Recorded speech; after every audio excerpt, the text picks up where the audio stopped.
Jake, I appreciate you being on the podcast, brother. Yeah, I appreciate you for having me. I made a virginity joke about, you being on a podcast for the first time, but unfortunately that's going to be edited out.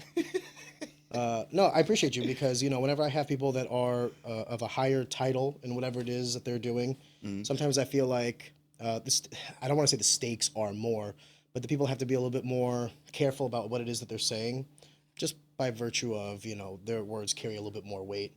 So from one man to another, I appreciate you being on. I know it's kind of like nervous ice to walk on kind of thing. Yeah. But if I do my job right, this should be fun. Yeah. Well, so first and foremost, you are the Chief Retail Officer at Kind Goods. Yes, sir. That's your formal title. I think I know what that means, but can you elaborate just some of the roles and responsibilities under your purview? Like, what is it that you are in charge of? Yeah, I deal with mostly just the retail side of the organization. So I'm with HighFidelity, the branch of mine, and the brand that I mostly deal with is the Kind Goods. Of course, under that brand, we have the bud tenders that everyone's familiar with, your favorite bud tenders. You have your managers, just all retail operations, so the sales of it and everything like that. The other part of the chief aspect is the other brands we have under that. So I don't just deal in just retail. That's where I kind of have to help out within different roles like purchasing or helping out, our marketing team, who we all are familiar with and love so much. Just really a little bit more responsibility in all departments as opposed to just retail. Now, you were talking about bud tenders, but for those that are listening that might not understand maybe like a dispensary and the physical makeup of it, can you just walk through what it would be like for an individual to walk into a store of yours for the first time? What is that experience like? Yeah, it's and that's where we try to, separate ourselves from the others. But when you walk into our stores, you'll be greeted by, receptionist behind the glass. She'll be accepting your credentials, making sure that you are 21 and you are that individual on that identification. But after that, they'll accept you in our bud tenders, which is obviously a slide off of a bartender in your bars and everything. They'll go you in and they will, kind of consult you as to where you're leading. Are you looking for flower? Are you looking for some edibles? Are you a, Cali, Colorado guy coming into the state like, yep, I know my shit. I'm just looking to try to get fucked up sort of thing, which Missouri has recreational marijuana, so we're able to say that. Yeah. It's the great things. But they kind of just guide you to where you want to, have your purchase go. Do you think that marijuana is in a weird classification where, it's an inebriation drug just like any other, but because of its history, do you think that there's still that negative connotation to it, or do you think that's basically eclipsed now? And that weed is looked at similarly to like alcohol, any other sort of party drugs that you might ingest on any given weekend? Well, now with now the boomers kind of now becoming more of the older generation and everything, now they've, these are the modern day hippies and everything. They know the difference between smoking marijuana and having a beer, for example, which I love both, don't get me wrong.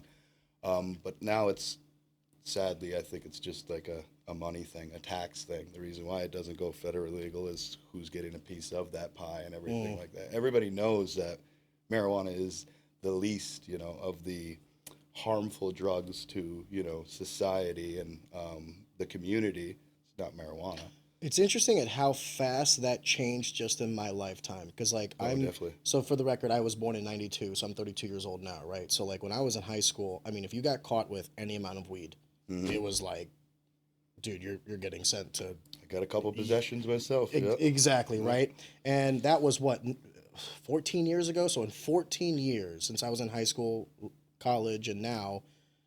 I've seen it go from something that was like, if you have this on you, you are seen as like a bad person who's making immoral choices, to now it's just like a casual Tuesday. Oh, yeah. We're going to light up before we go to work just so we can get through the day kind of thing. Even take that even further. Like I just said, I got a possession. Well, it was like a year of probation, this and that. Take that again 10 years before that. You'd be in federal prison, yeah. Federal prison. So, what was that, Schedule 1 drug? Yeah. Was marijuana Schedule 1 drug? Is. Federally. Still is. That is so wild. Yeah.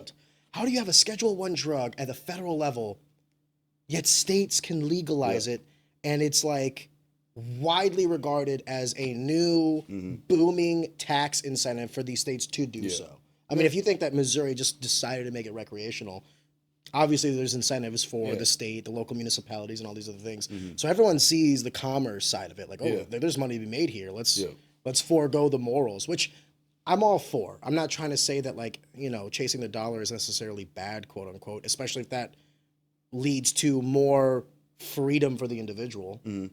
But it is interesting how quickly the narratives can change once the incentives are there. Oh, definitely. So it makes you think, like, okay, well, then was this ever like a moral stand, or was this always just like the low-hanging fruit that you wanted to fight? Oh, definitely. But that's why, it's still being a schedule. And there's talks about getting it to be a Schedule 3 and an over-the-counter type thing. Selfishly, don't necessarily know if that do want that to happen, because at that point, then you're going to have Coca-Cola, Budweiser, all these big guys, corporations. There's nothing now to prevent them. Why would they come in?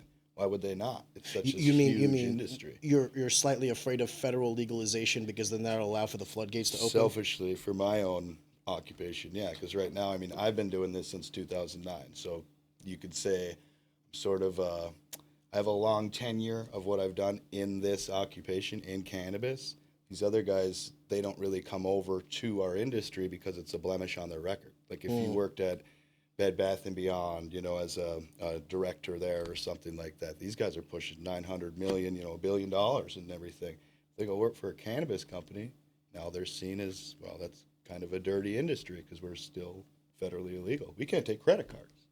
Yeah, when Lindsay was here and she talked about the fact that, like, you guys are still, like, technically like a cash business. Like, Cash only, yeah. All the transactions have to basically be like, before the transaction can occur, you basically have to ATM people out cash. Yeah. And then they have to pay with cash. And I'm just like, well, even that system, it's an ATM system, but it's so weird. It's basically in intervals of $5. It's an introduction of friction for no reason. It's just like, we're doing this because it's technically the law, and then we just haven't gotten around to. I guess you guys haven't lobbied hard enough for it yet, or maybe the other lobbies, because I mean, exactly what you're leading on to. The other lobbies there are pros and cons to everything, and there's, for every force pushing, there's a force pushing the opposite way, and I wouldn't be surprised if the pharmaceutical industry had a much more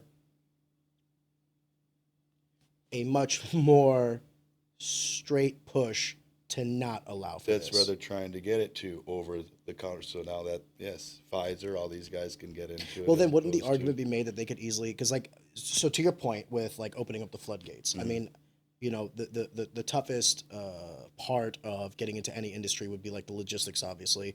But when you have such economies of scale, I would venture to say that, like, Pfizer could get into the marijuana industry much easier than it is for a HighFidelity to start out from scratch, get like seed investment money and get investors to get on board, because it's not going to just be your cash on the line, where they could just throw in, a billy and say, hey, let's get this shit started. War chest full. Yes, exactly. Yeah. And not to mention, they have all the logistical, like, I mean, they have the transportation, they have a lot of the accounting and the finance and the IT, all the things that you don't think about when you're creating a business or when you start to expand. They already have all that infrastructure. How difficult would it really be? So then it goes to, like, my question of, like, okay, is there money to be made in the pharmaceutical industry as it stands? Obviously. But you also have the money to, if you needed to so change, could. Definitely. So I don't know if it's just money. I think it's like a status quo. I think they don't want to change. I don't think they want to. I think they enjoy a healthy monopoly right now, and I don't think they want to give that up. Just wanted to take a second to pause the action and just tell you guys, thank you so much for consuming our content. Easy Talk is a passion project. This podcast is just a bunch of like-minded people coming together to produce some cool stuff and talk to some cool people. One of the things I would very much appreciate is if you could possibly like the video or subscribe to the channel, just because it helps us in the algorithm and ultimately to grow, to get more exposure to everybody, including ourselves, and ultimately just make a better product. Take a second. I'd greatly appreciate it, and on with the show. Yeah, well, I bank on that continuing. No, it's there's a lot of money in marijuana. I mean, it's a billion-dollar industry. That's why you see Truly. It's federally illegal billion-dollar industry. Imagine. Yep. But Florida just failed on their recreational bill. Those companies lost millions and millions, when you say those companies, you mean the cannabis companies? A lot of them, yeah, but more of the bigger corporations, the Crescos, the Trulies, what we call them MSOs, multi-state organizations.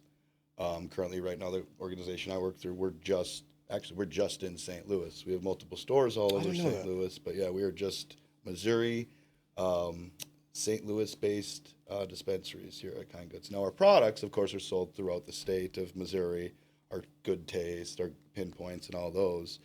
But we're just, a single state organization that True Leaves that are like in all over the place. Cresco, they combined with, other large cannabis corporations. They just keep rolling up into these bigger ones. So it's like you started as, pretty decent one. They have like 20 in one state, then they go to another state and buy another license. There's one in this state, which I'm just not going to say their names or anything, but there's a large, cannabis operation here that's going around buying every other operation. They Wow. have, Just what, through like hostile takeover? yeah, whatever they're doing. But we'll work well, and those guys are good over there too. But yeah, the ones who have that kind of cash can really much come in and buy everything up and set the table. How do the licenses for cannabis work? Are they individual licenses for physical locations, or are they licenses for an entity in order to sell cannabis? Meaning, like, if I have Arion Zekthi Cannabis and I apply for a license and I get one, can I only open like one store, or can I open up 100 if I wanted to? So it depends on the state, of course. Just for argument, Missouri right now. Here in Missouri, it's when they were first released them and everything, it was how many you were going to get, and then it would be up to the license owner to figure out where they're going to place that license. Now, the licenses that you can go up and buy now, if you were to buy them, you have to buy basically that operation and that address. If you put in for a relocation, you can go and move that address to another location. But of course, the same rules apply. If you do move it over there, you have to get with the community. You have to make sure you're 1,000 feet from schools and all of same that things stuff. that alcohol has to deal with and everything. Correct. So right now, there's not like you can't just go and start buying up licenses. You would have to go to another business and get the license off them. Because there's a limited amount. I remember when I was talking to Lindsay, there was like a set amount of licenses. And what was interesting is I asked her a question, and forgive me, Lindsay, I kind of forgot her response, but maybe I'll ask you as well. There was like a certain number of licenses. I think it was like 400 something or something around there. And I just asked the question of like, okay, well, why is it not 500? And why is it not 300? Like, what was the logic behind the number 400, whatever it was? I'm trying to understand that if you're going to allow for commerce to occur, I don't necessarily understand the limiting factor of like issuing licenses tied to physical locations. Because for me, I'm big on capitalism. The invisible hands will, if you want to open up 1,000 dispensaries with your one license, I doubt all 1,000 of them will be successful. And here's why. And then the ones that will fall, and then you'll get to that equilibrium point.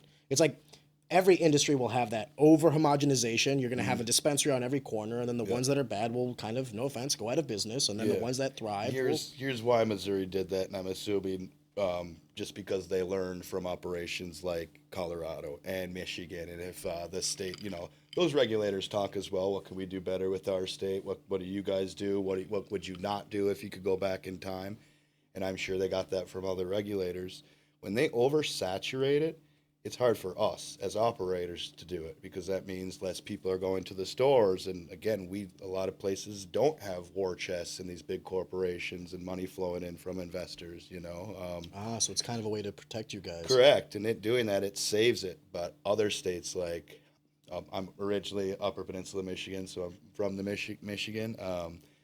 Michigan did it terribly here. Like, probably the worst in the country. They've allowed so many licenses to come in. The black market has came over. People, you're getting stuff over from Canada. You get black market stuff flowing in to the actually regulated industry. The state had to come down. They came down hard on it. But those guys weren't making any money. This will blow your mind. So a typical infused pre-roll here in the state of Missouri is like $12-15.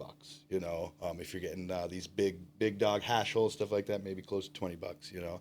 Michigan, you could get 10 caviar joints, which is an infused pre-roll with, concentrate and stuff on there.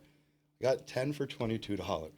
Wow. That's $2.20 a pre-roll. These things cost us more than that to make here in Missouri, so. And do you think that they were doing that specifically to drive other people out of business long enough? It's a monopoly one-on-one. I think they're doing it just because it's so saturated that they have to get that product sold. Otherwise, with marijuana, it's not like wine, you can't just leave it on the shelf forever. There's you a know, yeah, there's a it'll past due it'll date, so to dry speak. out and everything. Yeah, you got to. Is that how that works? Like marijuana goes bad, quote unquote? I guess it's a I mean, you could, if it's a you want flower. like cigars, you could get the humidor and do it right and everything like that. But at the end of the day, you know, it is made to be burnt. You know.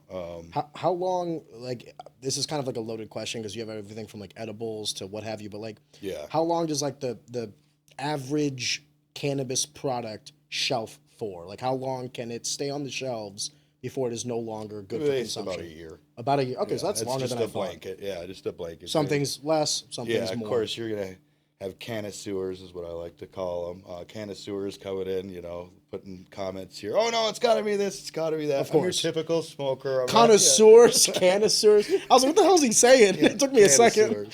connoisseurs.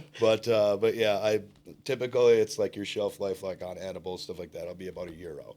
That's interesting that you say connoisseurs, though. Can I ask you another question, then we'll come back to this conversation? So when I got into whiskey, it was because I was kind of running away from wine. I was like, you know, I don't really want to learn all this stuff about the grapes and all this other shit. I'll just go to whiskey. That seems like simple. And then whiskey is, you got whiskey stewards that are like Jeremy Johnson, who's like can tell you the barrels and all this other shit.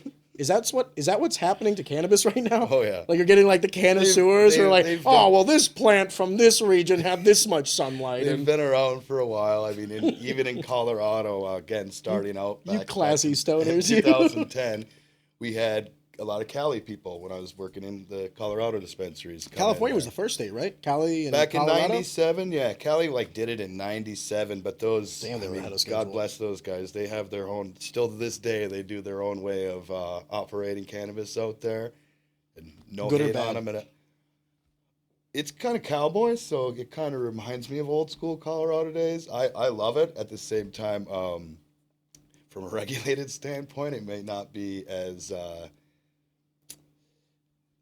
I don't want to say safe. That's not the right word. It's just not as to the book, so Gotcha. to speak. Those guys are still like taking manifests. We have to have like cameras in our cars to have the products delivered here in Missouri. Yeah, it's Wow. like to a T. You have to have a transport license to do it. Like Colorado, I can write up a manifest on Metric. It's our inventory tracking system. Take that, throw it in my car, all by myself. Have no problem. Here in Missouri, and again, this is just the industry Evolving. Evolving, Talking about correct. 97 to 2025. Yep, Yeah. correct. But here in Missouri, you have to have your name logged down. They have to approve it through the state. You know, there has to be a transporter that picks it up. You have to have an estimated time. You have to have the exact route that you're taking. And then, yeah, there's a camera inside Jesus. the vehicle. It's crazy. Imagine a world where cannabis is the Yeah. chain of custody for cannabis is more strict than the chain of custody for our voter logs. But in Cali, Make that make sense. these guys are taking Penske trucks still to deliver their products, man. No manifest, nothing. I don't know. I go back and forth on this because, like, I like the idea of less regulation. Correct. I like that idea That's where in principle. I admire it, but at the same time, I But understand why. The problem you is know? then what happens if like your product is for human consumption? So like less regulation for, I don't know, TVs is like maybe we skimp out on something and then our TVs go to shit and then people stop buying our TVs, we go under. Yeah. This is a little different because it's like, well, if we skimp out on something, someone might die or someone might get sick or maybe we get like a batch of bad, I don't know, flour and now, you know, the reputation is tarnished or what have you. But I always thought, you know, let them make that mistake kind of thing. But this is different because it's, you know, people are inhaling it. I get it. You know, I think one of the great things about the revolution of weed is like if I so chose to partake of, I'm not meeting my fucking plug in the parking lot of a Dollar General Yeah. at, you know, midnight. And we have to do the whole thing like, hey, I'm good. Are you good? I'm good. All right, cool. Like, here you go. Still miss you, Steve. Yeah, right? There's a lot of people, you want to talk about outsourcing, there's a lot of people that lost their jobs. No hate, Steve. When Still you love you him, took man. their jobs. From consumer to producer, Yeah. rags to riches. Yeah. No, but I mean, you know, I do like that I can walk into a dispensary and if I wanted to partake, I know that at the very least, whatever it is that I'm consuming won't, you know, have adverse side effects outside of what I'm expecting to kind of undergo. Yeah. And there is something to be said about that. Do you think that weed has fundamentally changed from 5 years ago, 10 years ago, 15 years ago? And I'm not talking about like, marijuana, obviously. I'm talking about the strength, the potency of it, because now with legalization, people can run wild with it. Yeah. No, I'm glad you brought this up, actually. So, as you know, I travel a lot and everything like that. I went over to Amsterdam. Everyone in Canada's, it's Amsterdam, everything else. Dude, the biggest thing that I noticed over there, well, one is that they are more of the old school strains, the skunks, the white widows, your blueberries, stuff like that. Nowadays, there's like cheetah piss and just, you can't even imagine, like anything you can imagine, these strains are called now. So they're kind of What out are there. these names? I know. Insane names. Imagine telling someone, brother, this cheetah piss. I'm telling you what. I'm telling you. But I don't know. But back there, it's like 17 to highest I saw on any board over there. And I went to quite a few cafes over there. You connoisseur, you. Yeah. 21%. Now, you're seeing THC percentage upward of like 30, 32, sometimes 35% in flower. What does that THC percentage mean? Forgive me, because whenever I heard about this, it was always milligrams, right? Like 5 milligrams, 10 milligrams, whatever. What does THC percentage mean? So the best way to, so the milligrams and everything is more so for the edibles. That's how we, dose and scale out how the edibles go.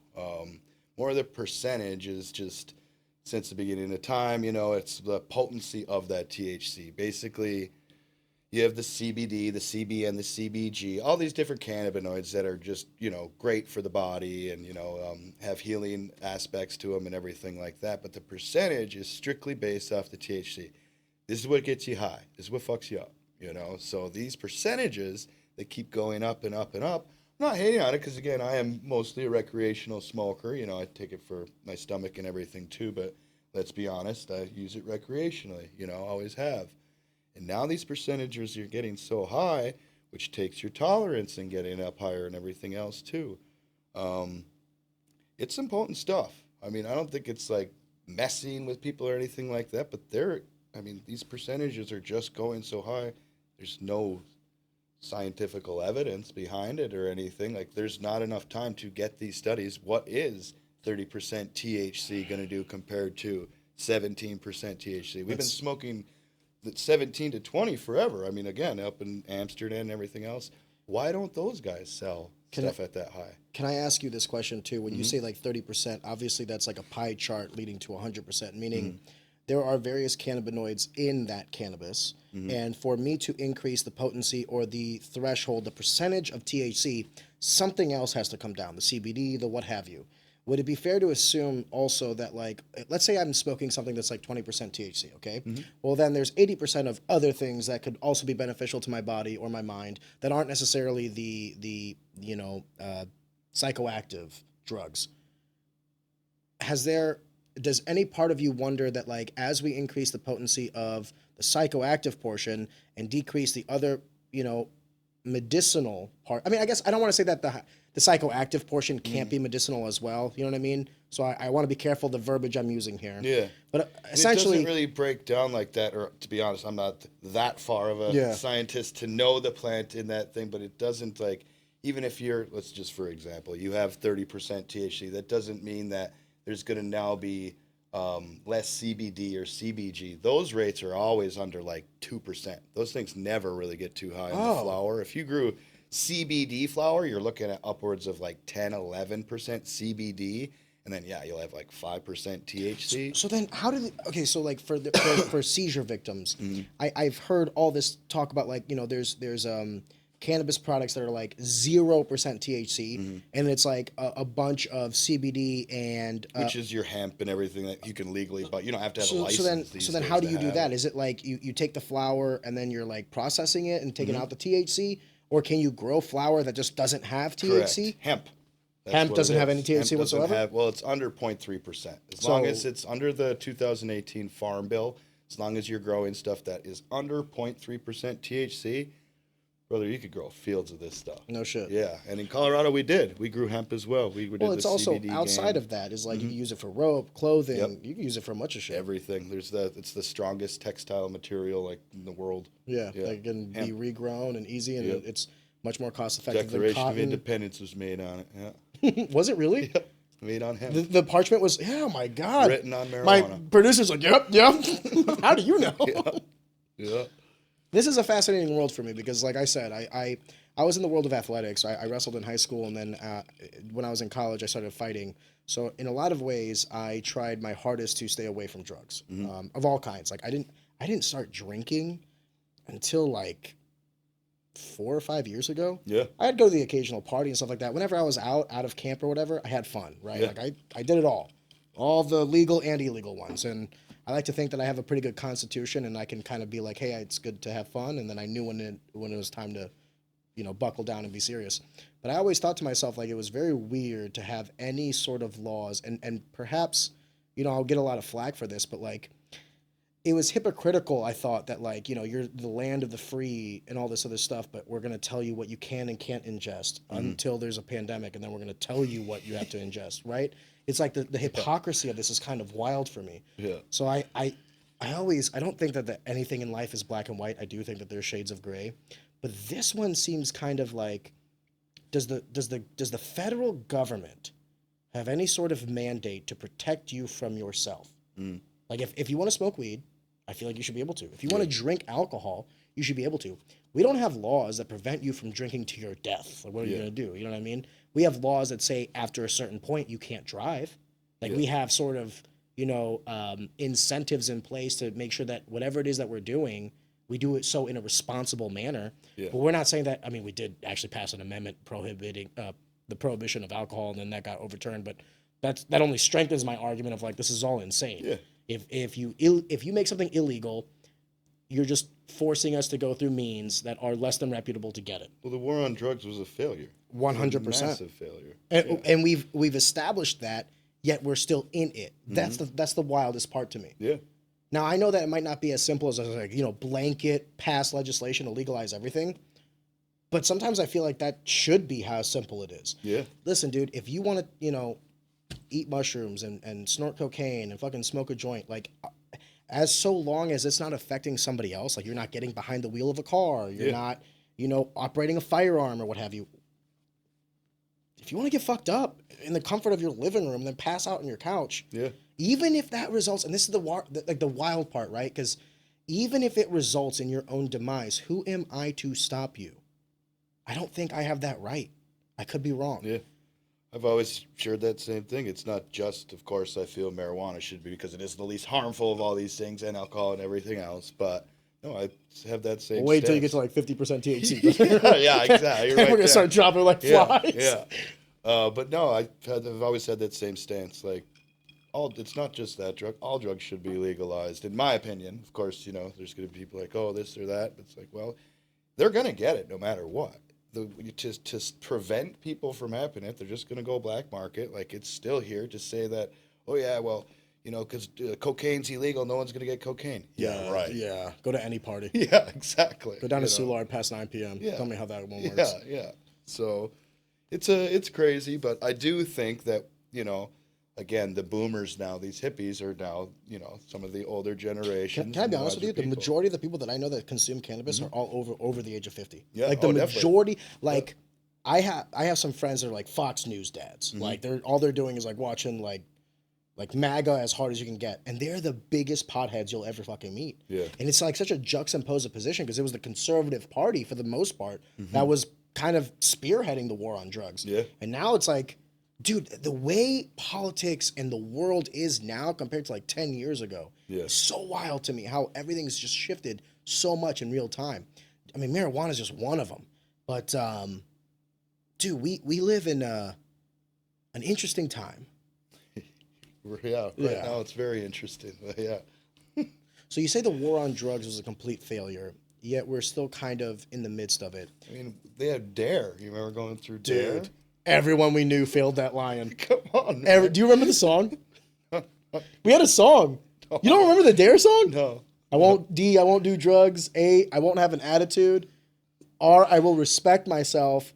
I don't know if there was a song, was it? E, I will educate me now. Yeah, there was a fucking... Dude, Well, you said you didn't The Dare That's song. without calling drugs until a few years ago. Yeah, but then I realized that they lied to me. Life could have been a lot better, Jake.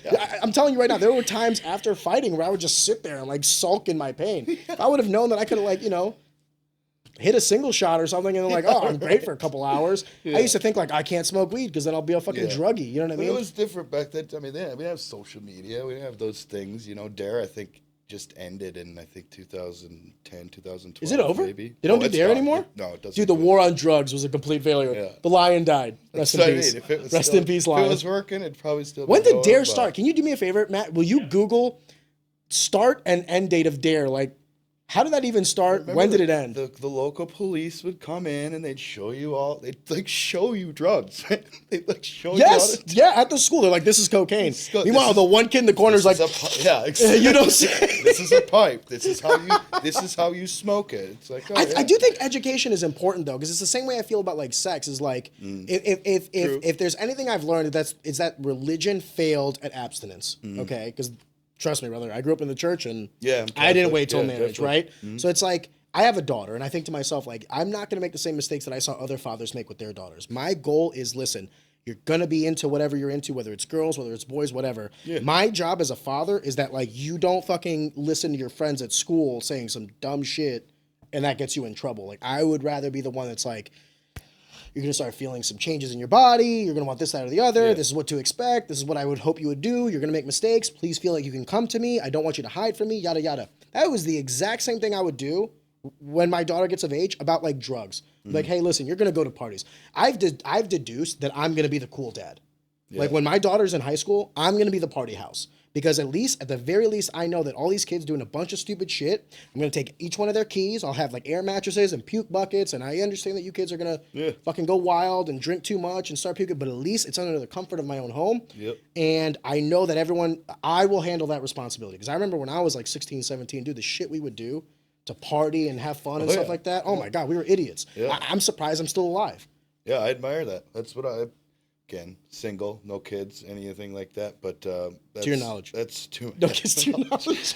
No, that's how I've always admired parents who said that and everything like that. Because being from a family and again, my mom was great, fantastic, and everything, pops too, and everything. But and to each their own here, they did not let me party there. Like, motherfucker, how'd that one turn out? Yeah, exactly. So you showed them. But exactly. Yeah. Occupation I'm in now. Hey, no, but you're a success. Like, hey, Dad. Oh, dude, this is a funny story. So my mom actually found a pipe in my drawer. How old were you? 17, 18 years. It might be senior year, She didn't take it. She left a note. I hope you make better decisions in life. And, still to this day, I'll go back, I'll bring it up to her. And because of the occupation I'm in, she laughs about it and everything. But she's a good mom, She didn't want that shit happening at the house. She didn't show it to your dad, make a big fuss about it. Exactly, that too. But with that, I would just. Are you a single? Do you have siblings on the street? What's that? Do you have like an older brother, younger sister? Oh yeah, I'm a middle child. Middle child, 3, yeah. I'm guessing. Yeah, I have an older sister and a younger bro. Gotcha. They just had kids too, actually. So both of them. Both of them. So you're the cool uncle. I'm the cool uncle. Yeah. No, we'll get to that part too about the personal, but I wanted to discuss this a little bit more if you don't mind. We were talking about with my daughter and all that, but you were saying something along the lines of like, oh, that's cool that you would want to do that. I also want to preface it that like, if I do my job right, and this is the way I am with drugs, and I want her to kind of mirror this image of them. I look at drugs as an amplification to whatever it is that I want to do. So for me, alcohol has the tendency to kind of illuminate myself and make me a little bit more cognitively aware, and kind of releases a little bit of the tension that I have, so that I can have a little bit of a more personal conversation. But too much alcohol, well, now I'm going to start slurring my words. I'm going to start being dumb. I might say some shit I don't mean. Yeah. It's always the context of drug use is like the context of everything else in life. Yeah. It's in moderation and with discipline. Now, for some person who has like a high tolerance, like when you were talking about the more potent THC percentages, I can resonate with that, because I remember when I was younger, I'd have like 2 beers and I'd be like, oh shit, I might not be able to drive. Now I can have 3 glasses of whiskey and I'm good. And I always have to remind myself, like, it's fine. It's because I've built up a tolerance over the course of time. But it does get me to the point of like, well, the overall amount of alcohol that I'm consuming is still in a trajectory that I don't like. Yeah. So now I have the discipline to limit myself. I'm not looking for that same feeling. I'm looking for even a shadow of it. It's fine. Yeah. I realize that drugs can be a slippery slope, and that's why I think education is the best answer, because abstinence is not working. Yeah. So it's like the same thing I have with everything else in life is like, is the current trajectory, is it successful? No. Well, then we have to try something else. What am I going to do? Lock up my daughter from life and not let her make mistakes? And you know what I mean? Like those strict parents. Well, I've seen where that goes. Yeah. Not doing that. That's not good. It's going to have the opposite effect. This is kind of my only option. Yeah. You know, and it worked for me. Could it have not? Of course not. But it did. So no, it's good. Like I said, all it kept me is I'm going to the parents' house who did allow it. Yeah. And sometimes those parents were not, as admirable and everything like that. There were some weird fucking parents though too, brother. There were some weird fucking parents. Yeah. We had a guy like that whose his dad was like the party house, and I'm not gonna lie to you, I never want my daughter to go to a house like that. That's what I said. That dude was fucking creepy. Yeah. So I will be the not creepy dad. Yeah, you're in control of it and Yes. what they see and everything else. So yeah, and it keeps them safe. They ain't out drunk and driving. Now and I'm gonna be on everything some else. like police list, and when my daughter turns like 16, they're just gonna fucking run through my house. Yeah. No, I think it's good. Who knows, man? In the next 15 years too. That's the other thing is like, we don't know where this legislation and everything will pass. I think that the safeguards of age make sense. Mm-hmm. We always argue like, why 18 and not 21? Why 21 and not 25? Why an age at all? Because if you go to Europe, I'm pretty sure like if you go to Albania and you're 13 years old and you want to buy a cigarette, I doubt they're gonna stop you. Nope, a lot of countries, alcohol the same thing. As long as you could see over the bar, they ain't gonna stop. But they also don't have. Well, that's kind of what if I'm That's I'm all not a it is. vertically inclined individual, man. In Jamaica, the rule is as long as you can see over the bar, you can pretty much drink there. There is no drinking age there in Jamaica. Fun fact: Jamaica's bars are half the size of everyone else's bars in the world. Right. No, it's just because of the abuse that you were kind of getting into. If you abuse anything, you can you abuse too many hamburgers, you're gonna have a problem there too. So it's just That's a just great moderation. fucking point. Yeah, That's a great fucking point. We have this war on drugs, yet we don't have a war on diabetes. I mean, we'll give it some time. RFK Jr.'s on it. yeah, correct. Yeah, definitely. But it is interesting that like the number one, correct me if I'm wrong, the number one cost to our Medicare and Medicaid infrastructure is diabetes. It's not cancer. It's not any of these things. It's 100%. I don't want to say 100%. Majority percent preventable diseases. Not, I guess I would also say that cancer is a derivative of that. It's like if you live an unhealthy lifestyle, the chances of you getting cancer, if you're fatter and all these other things, go up. Yeah. So it's like we don't have a war on McDonald's. We don't have a war on, the soda companies, but we have a war on cannabis. If you're pumping toxins, pumping smokes, and, in tanning beds for half the time, and suddenly, oh, you got cancer. Like, well, buddy, your lifestyle is probably not the best. Yeah. And, probably some of your choices are leading into that. It goes back to the thing I was saying earlier. In a lot of aspects of life, we allow people to self-demise. If you want to eat cheeseburgers until you die, there's no law stopping you. Correct, yeah. And I think, for better and worse, you should be able to. Who am I, an adult, to tell another adult what to do? Yeah. Hopefully, the loved ones around you will kind of be like, hey, Jake, relax, brother. You're just 3,000 pounds. Just you as that individual, accept that, and don't, shame me into thinking that, that isn't a problem too. But then that brings up the point of, yes, sir. Heart disease is number 1, cancer number 2, diabetes. Heart disease, cancer, then diabetes. Yeah, but what's the main cause of heart disease? Is it being overweight? Cholesterol? Yeah, it's like, so maybe I'm wrong about the diabetes, but I know that the number one, like the most amount of mortality occurs because of overweight people and their diets, which leads to all three of those. Like if you're overweight, you'll have heart disease. If you're overweight, you'll have the higher propensity to acquire some sort of cancer throughout your body. And if you're overweight, you have a higher propensity to develop diabetes. I could be wrong. I'm not trying to fat shame you. Yeah. But, if it's tough to get out of bed. We're not doctors. Maybe don't eat the cheeseburger that time. What do you think about bullying? Should we bring it back? Is it okay to call a fat fuck, or is it still like, is that still not cool? I don't think you can do that. Except on Twitter. You can call people fat fucks on Twitter? Oh, yeah. I didn't know that. I don't know. Can you call people big boned? Is that Brother, is that even a thing? Like realistically, has anyone been diagnosed with like, oh, you have calcium deposits on your bone? That's such a horse I remember shit. growing up, you're not big. You should just big boned. Brother, What's that mean? bullying prevented me from doing a lot of stupid shit. Oh, definitely. Like, yeah. because I was like a little like fantasy kid when I was a little kid. Like I was like we were all outside playing with sticks and stuff like that. And I remember one kid called me like a loser one time because I was like 12 years old and we were out in the woods like playing stick fight. And he's like, "What the fuck are you guys doing? Like, go play a sport or something." And I felt like shamed. I was like, "Damn, like maybe I should." Then I started wrestling and I'm a fucking animal. So like, thank you to that guy who like in some random summer day like bullied me. Yeah. You changed the trajectory of my life. Yeah. No, I was from a small school that we could class like 100 people, you know. City of Jesus, 3,000. that is small. Yeah, city of like 3,000. But I was friends with everyone, so I didn't really have the whole bully thing. I ran my mouth a lot, so I got my ass kicked, but well deservingly so. But in that small town, there was, you know, you'd have your bullying take place and everything like that, but That's I shocking. didn't see the stuff like around I've here. been out with you and you're like the lover guy. That's right. I wasn't. I was friends with everyone. Yeah, You know, okay, goth okay. Back now, like, how do I go back? We had, you know, your goth groups, your chads or preps or jocks, whatever you What were call you? them. What category did you fall in?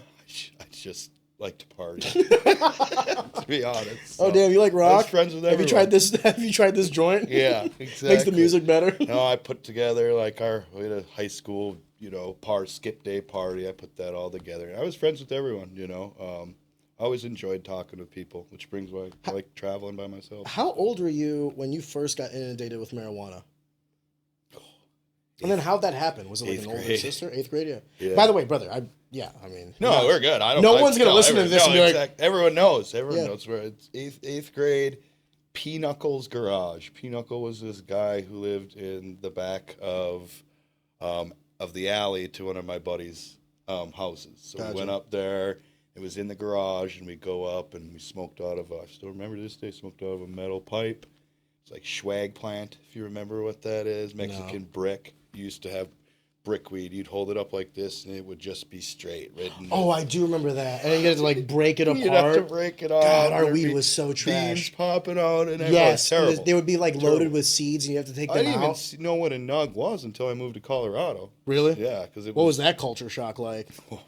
You see their weed, and you're like, oh my god. Oh, it was culture shock in many ways. But yeah, cannabis, first time I see the nugs and everything, it was in Manitou Springs, Colorado, and it smelled like straight skunk too. When you smoked that weed for the first time, were you like, holy Oh, ripped. shit? Yeah, ripped. And that was in. 'Cause you're not used to that Well, potency. that and just my surroundings. I had like Pikes Peak right there and everything. And the sun was coming down, the sunset. I just remember looking at my place like, man, I'm so happy I moved here. You know, it's like having an out of body cannabis experience. What caused you to move to Colorado? What was the precursor for Oh, that? I was graduated in 2007. 2008 rolled around. Went to college for half a semester.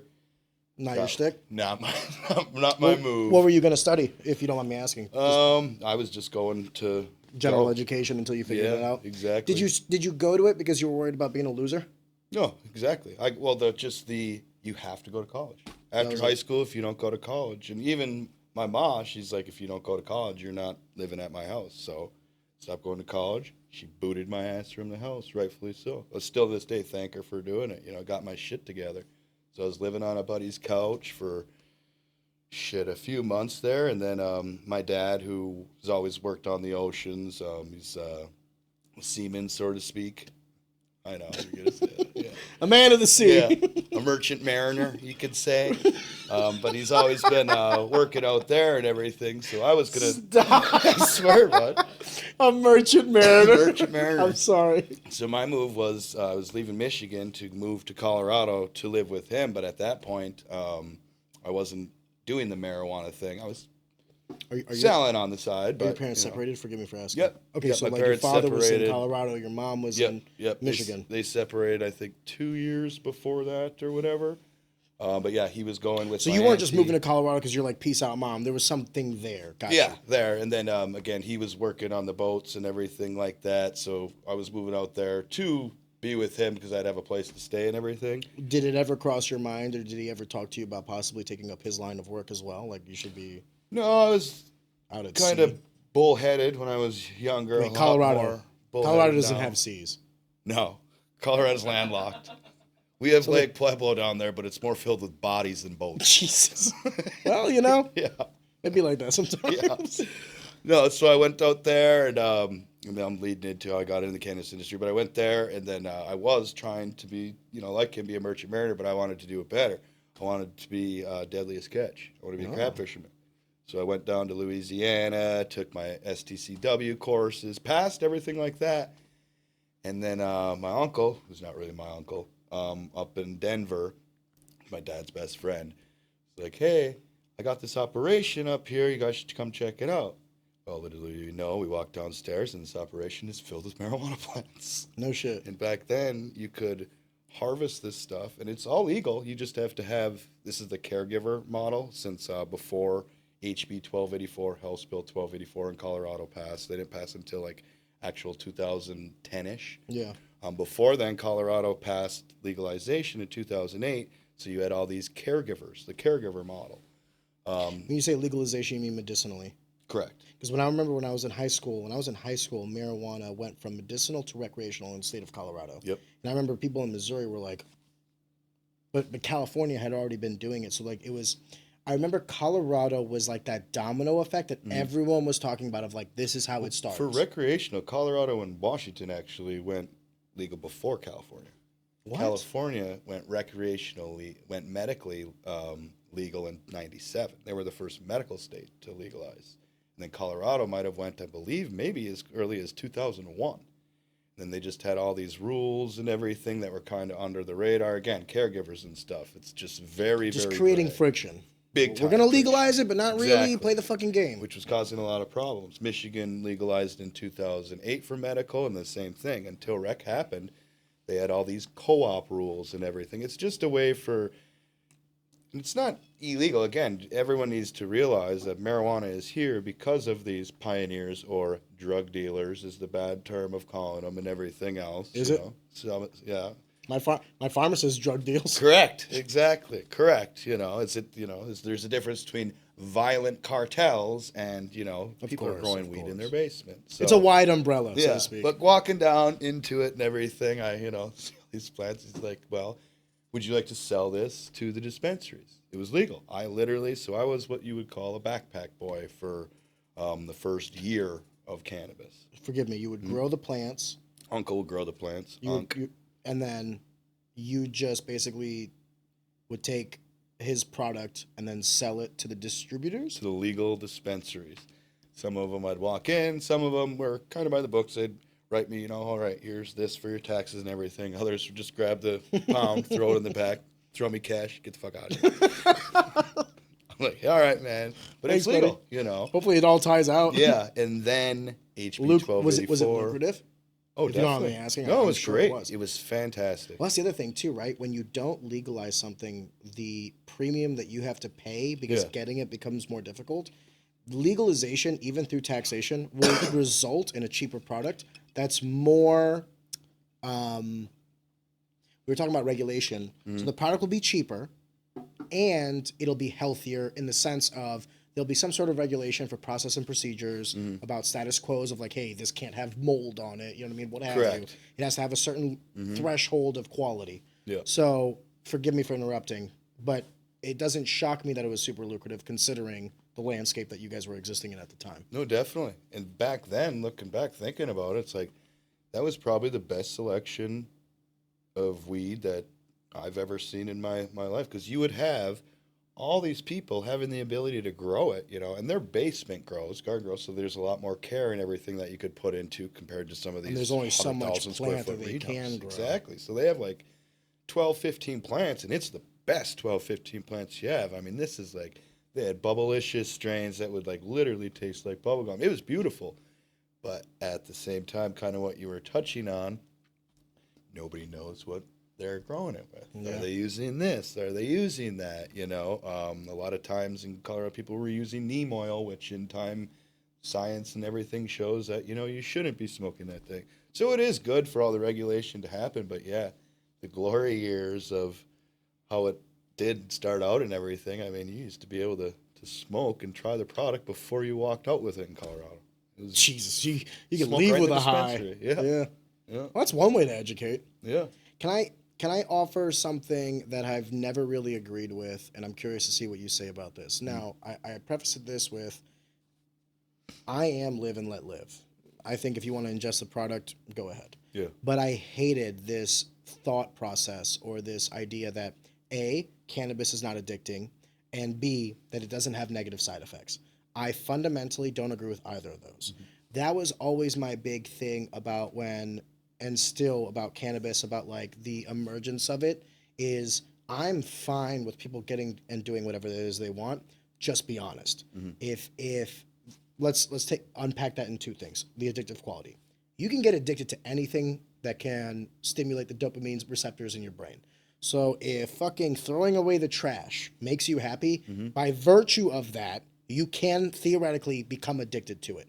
So this idea that like you couldn't get addicted to marijuana, I think it always stemmed from cigarettes and nicotine and like how like a drug could actually become addicting. Physically. Duly noted. Yeah. I think that there are the physical addictions and then the mental addictions. I had friends that could not like function without a wake and bake. Yep. And to me, that's like classic addiction because you need a drug now to not even get like a certain high, but to get to homeostasis. Like for me to even start the day, I need to rip the bong.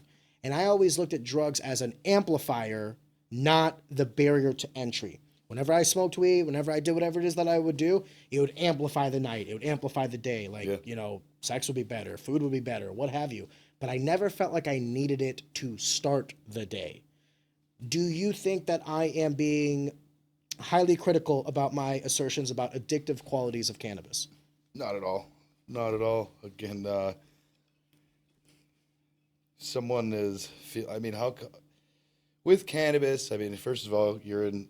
Let's take it from a standpoint first of your health. Obviously, this is still smoke going into your lungs. The carcinogens are much higher than cigarettes. Of course, not everyone. There's 20 smokes in a pack of smokes.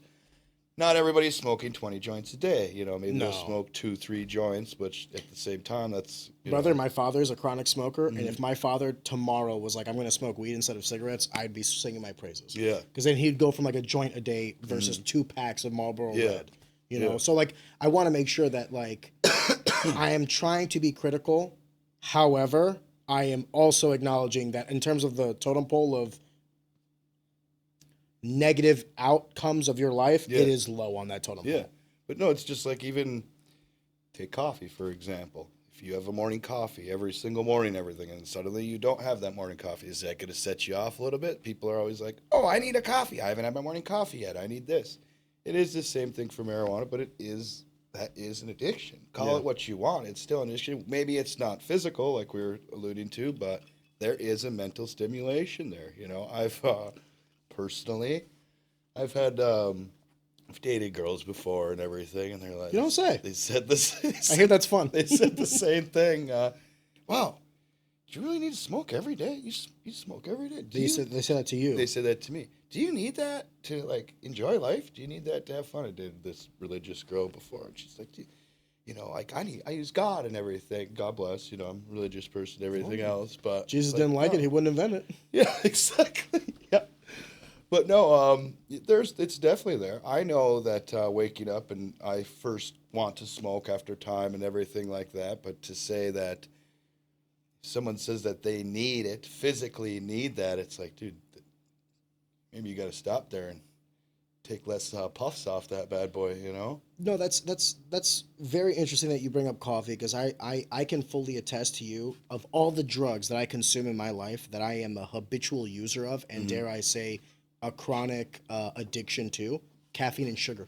Oh, yeah. 1 and 2. Yeah. Whenever it was that I was coming close to a fight and I was like, okay, I got to start making weight.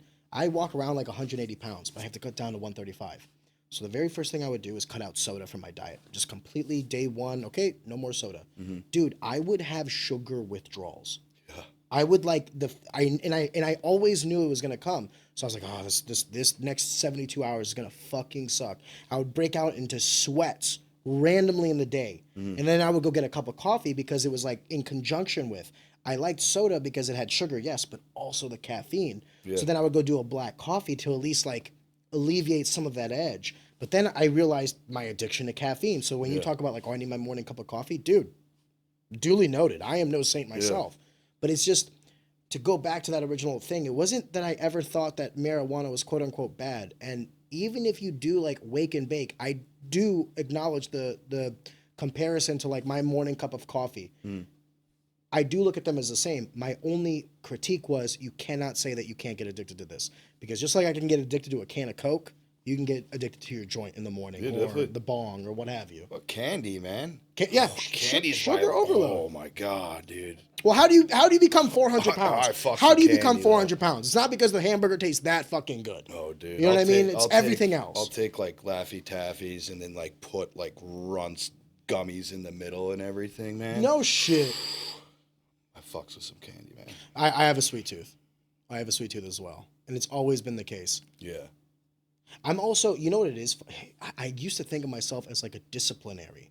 Like I have a lot of discipline in a lot of aspects of my life. You want to know where I'm a glutton? Consumption. If you leave like a bag of gummy bears, dude, this might be TMI. Yeah.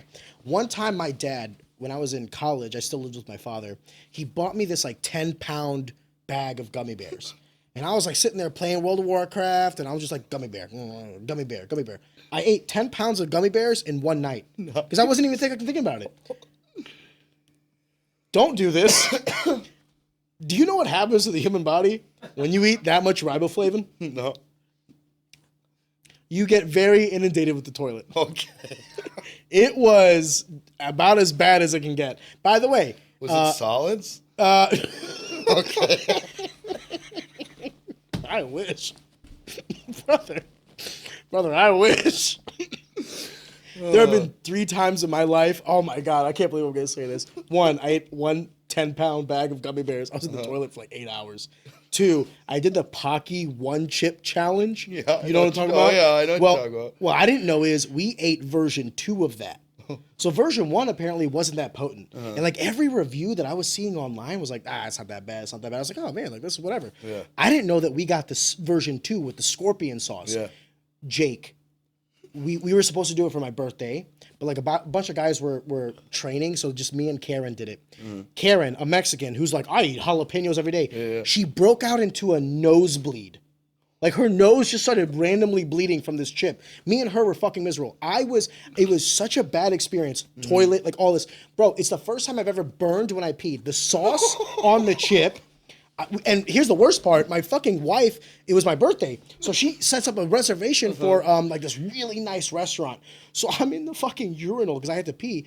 And the dust, the scorpion sauce, whatever, it was coming out in my urine. So I'm at the urinal. I was like, ho. This fucking 60-year-old guy's like, yeah, I remember my first time. Yeah. And I was like, my man, this is not the same insert. Yeah. And the last one was fiber. Fiber. I ate fiber gummies one time, and every one of my close friends will understand this. So I bought. It was before a fight, and I was very constipated because I was down to like 400 calories a day. Gotcha, yeah. And I hadn't gone to the bathroom in like 5 days, and I was like, guys, this is unhealthy. I need to do something. Yeah. And I didn't want to go to like a doctor, get a prescription or whatever. So I was like, you know what? I'm going to start with like Beneful, and we'll go from there. Yeah. Went to Walgreens, got this thing of like fruit gummies. That's fiber gummies. Yeah. They're like the daily allotment is 2. So I was like, well, I haven't pooped in 5 days, so I need 10. So I ate 10. All right, hold up, because it gets fucking worse. So I'm driving home. Here's the problem. They made the gummies very delicious. It was really good gummies. So I was like, yeah, well, it's like another 5 more. I bought a pack of 60. By the time I got home, half of it was gone. I ate 30 of them because I was like, you know what? Fuck it. We're gonna go to the bathroom tonight. Jake, it is the first time in my life where I lost control of my asshole. This was before our daughter, thank God, because like it was so bad that like I was just walking around the house with no pants because like as soon as I felt it, I was like, I gotta go to the bathroom. I have like 5 seconds from like I gotta poop to I'm going to poop. Yeah. And I would just run, and my wife was cracking up laughing. And I'm texting all my buddies. They're like, "How's it working? How's it working?" I was like, "Oh, it's working." Till like 4 a.m. It was working. I didn't get any sleep that night. Thank you for everyone sitting through my 5-minute poop talk. Dude, why are poop and fart stories so funny though? Because it's, dude. Have you ever had food poisoning? I don't. Maybe. I don't Oh, know. you would know if you did. Yeah, I don't know. It's I don't like think so. uncontrollable vomit, uncontrollable everything. It was like that, but without the vomit. Okay. You have no control. It made me feel like a child And again. it's not out of your mouth, it's And out of your butt. Dude. And then my fucking wife is there. She's like, "You okay?" I'm like, "Close the door. Get away. Don't look at me. Leave me to I'm ashamed right myself. now. Yeah. Please." Oh, that's too funny. Yeah, the Pocky One Chip Challenge. I don't recommend anybody doing it. 10-pound gummy bear bag. Don't eat it all in one sitting. And fiber is a hell of a drug. So Yeah. I'm sorry. This is not my story. This is your story. Forgive me. No. We're in Colorado.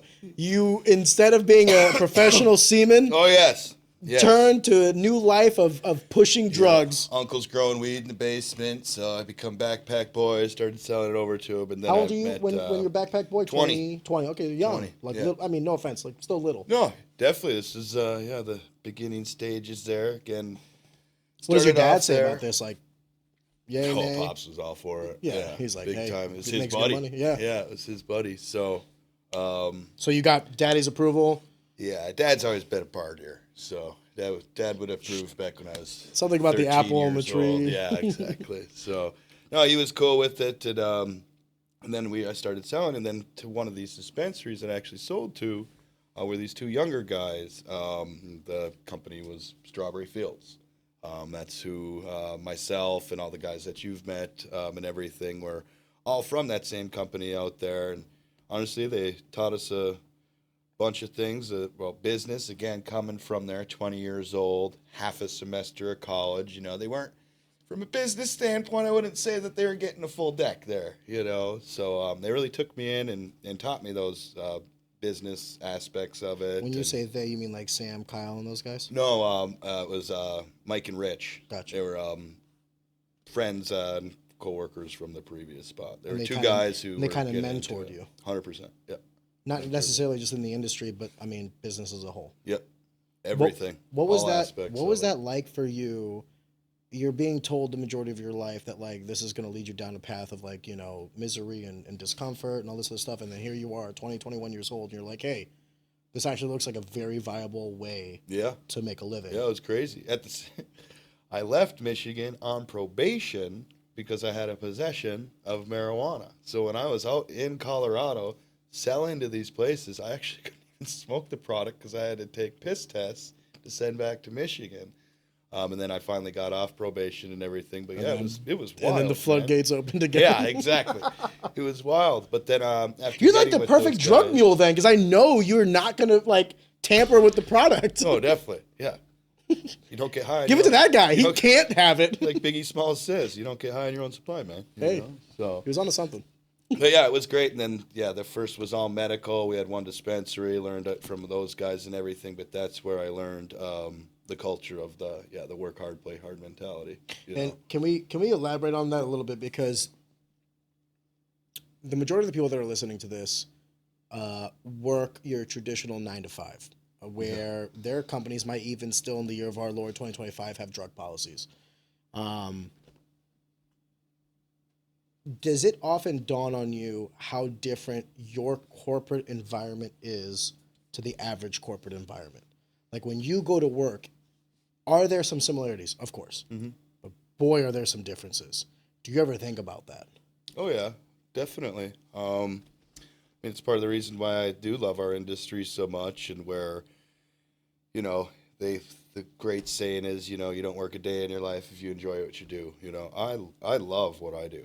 I love it so much. I thank God for the as I like to say, I have an attitude for gratitude. I really appreciate everything that happened. I understand that the life I live is a great great life to be doing. I mean, as you know, I travel all over the place. I work here with some of my best friends that I've grown up with and everything. So I am lucky. At the same time, that's a lot of work. Since being 21 and learning from those guys out in Colorado.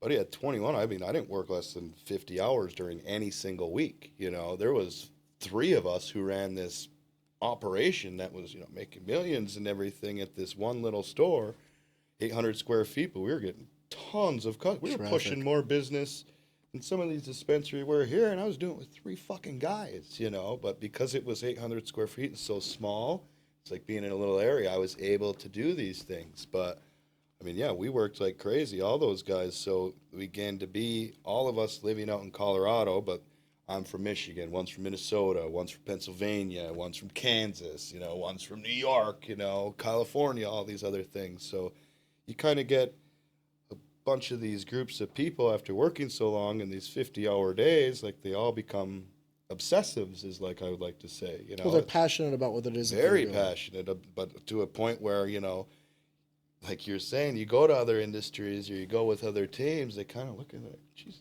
you guys work 50, and you guys are all cool with it? You guys are fucking psychos. It's like, yeah, we're all obsessive. We love what we do and everything else. But if you don't put yourself at that level, you're just going to fall, to the side of everyone else. Do you think that there's a disconnect between passion and obsession? I'm passionate I think about it's a a lot of very things. fine. I think it's a very fine line. I think obsession, for some reason, gets a bad look around it.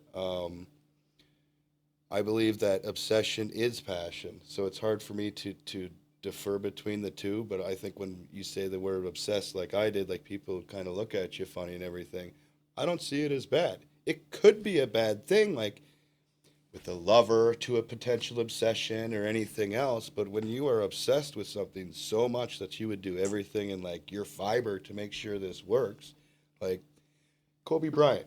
Kobe Bryant wasn't obsessive, like to the point of no other. Michael Jordan, these guys, like they wanted to win so bad that they were going to do everything in their power to make that happen.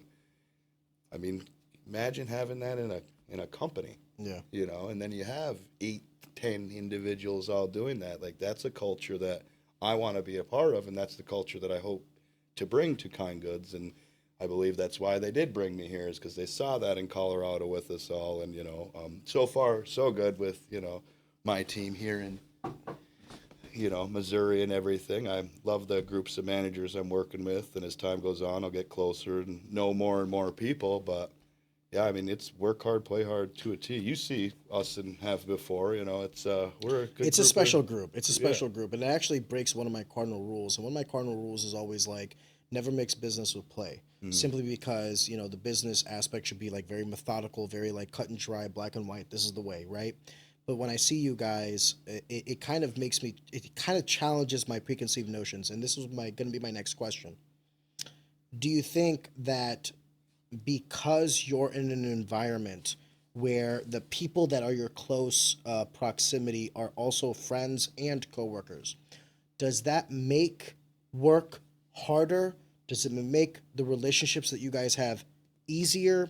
What is this perspective that you have, which is rare, where, I mean, you guys are, in a lot of ways, it's like, the brothers and sisters coming together, having a grand old time, but working their ass off and growing this company from certain millions to multi-millions to whatever the future will hold.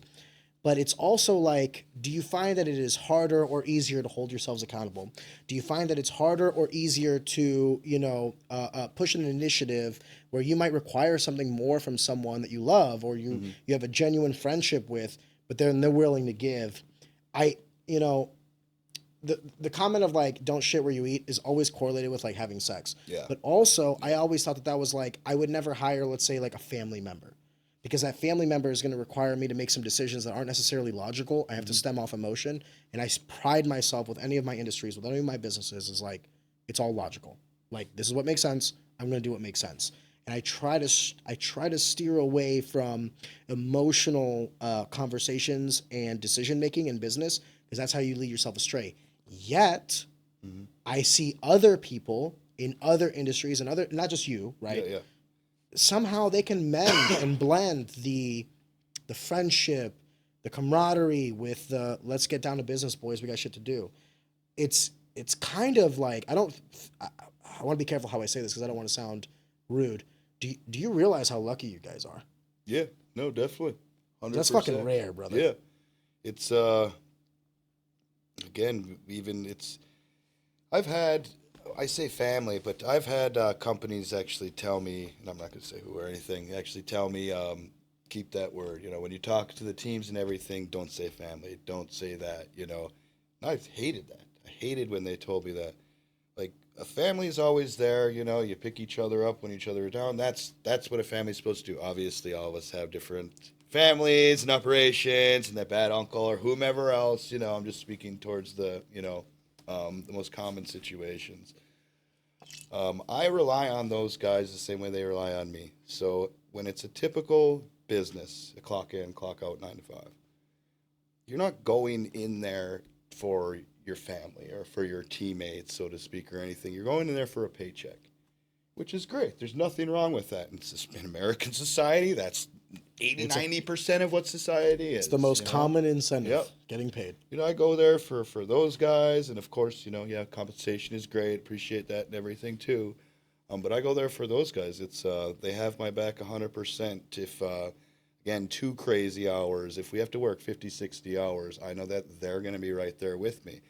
If we have 5 employees or whatever, like, oh, we're done, or we walk out or anything else, that's unfortunate and everything, but I know I have my guys that we can go and handle it in every situation. And to have that, know that I have, 10 guys at my back at any, guys and girls at my back at any time, it feels good. Yeah, it's honestly, it's the word I'm looking for. It's invaluable. There's no value between it.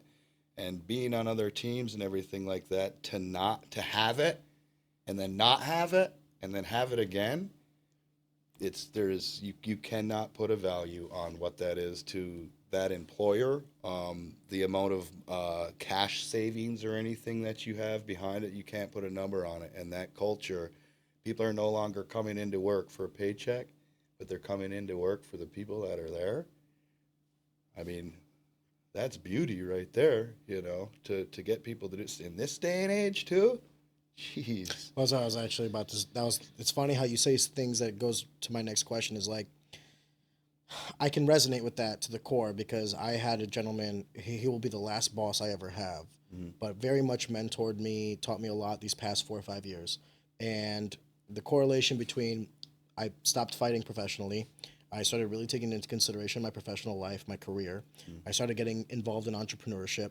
I kind of brought down the barriers to my ego and allowed myself to be mentored, and my lifestyle just shot to the sky, right? Yeah.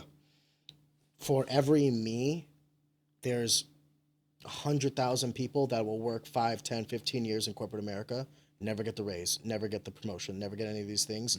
And the jadedness is not lost on me.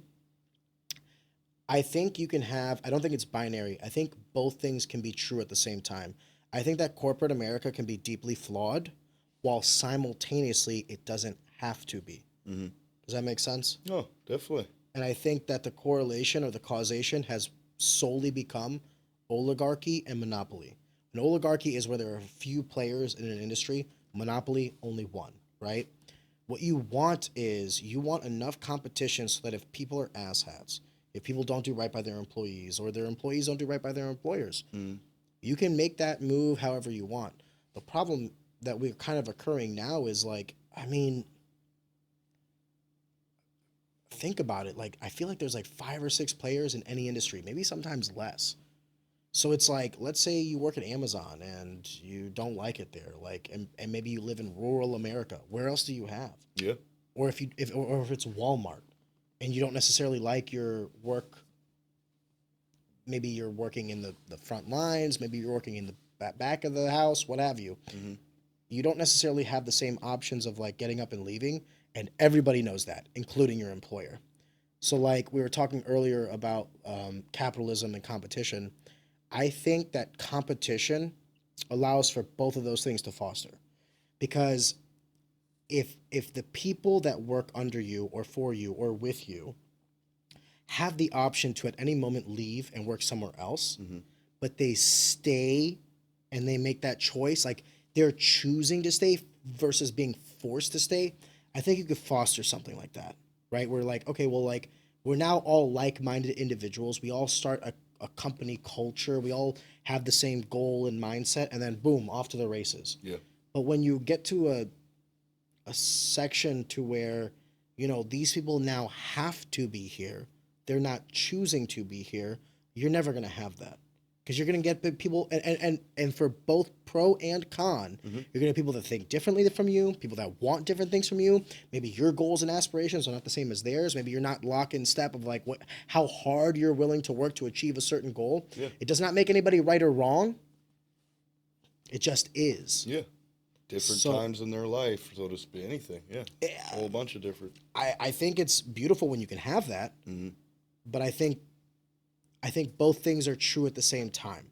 I also have that with where I work and what I do, but I'm also 100% cognizant that like this is lucky. I got lucky that I found it. Definitely. And even though I might feel like corporate America is great, might not necessarily be the case for X number of thousands of people outside of that. Yeah.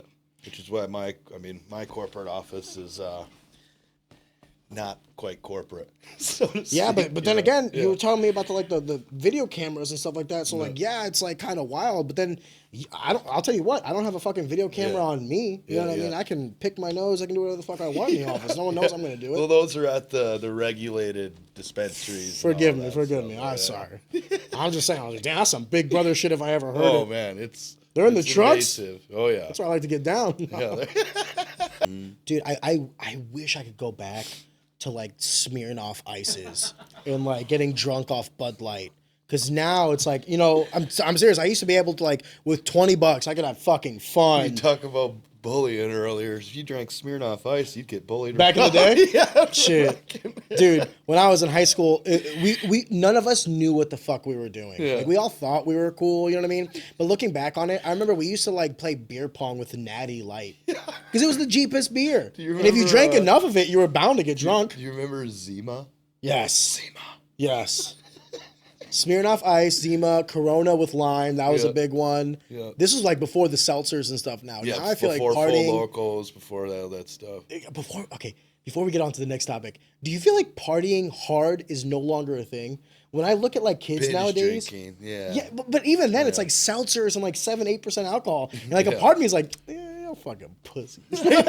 Step your game up. You used to drink. You're gonna drink all night and drink be buzzed. gallons. Yes. Yeah. Or like we would do. I remember the very first time I ever drank whiskey. I was like, Jesus Christ. So you know what? A lot to do with this happening. The reason why binge drinking is down, they're saying it's because of marijuana. marijuana. But marijuana has never been higher. I think it's like that's true. I think there was this graph of like what's the generation after millennials? It's Gen Z, right? Gen Z. Yeah. So like millennials and like every other previous generations on par spend about the same amount in terms of alcohol consumption. It's around $9. I didn't know this. Around $9 billion a year per generation. So I mean, you're talking about like 50-60 billion dollars. Anyway. And then it's like 9 billion, 10 billion, 9 billion, and then you get to like the Gen Z kids, and it goes down to like 3 billion. Drastically drop down. And that's why you're seeing all these alcohol companies so desperately trying to like branch out to the seltzers and whatever it is else that they can do, because they realize like beer and hard liquor is just not their jam. However, the inverse for marijuana, it's like a certain amount of consumption, and then you get to Gen Z and it's astronomically higher. Yeah. So, in a lot of ways, it's a very good graph for you guys. Their right? psilocybins are probably up there too, for them Gen Zers. You think so? Which would be what correlated to mushroom use. Chocolates, yeah. They're all. I didn't even know what the heck they were until a Gen Z girl was like, "Hey, what the hell is this?" Can I ask a question? Have you guys ever thought about like branching out of cannabis as well to like other psychoactive drugs, or has the main purview just been like, "Hey, this is what we do. This is what we're gonna do. This is what we're gonna My stay." specific company has never mentioned that to me or anything, but I'll tell you that I know that there are a lot of cannabis companies that are definitely keeping a very close eye on the psilocybins and the mushrooms and all that stuff. It's basically, like you're saying, it's hand in hand. It's our industry. The goal is I want a trip. Yeah. How the vehicle in which I drive doesn't really matter too much to me, or it might to the connoisseur. There's just so much science in that stuff, and again, I know more about cannabis than I do, anywhere near mushrooms. I'm not a mushroom user or anything like that, but really? I have read, more of just cannabis. More of an acid guy, if anything. Really? But, no, I don't really mess around with any.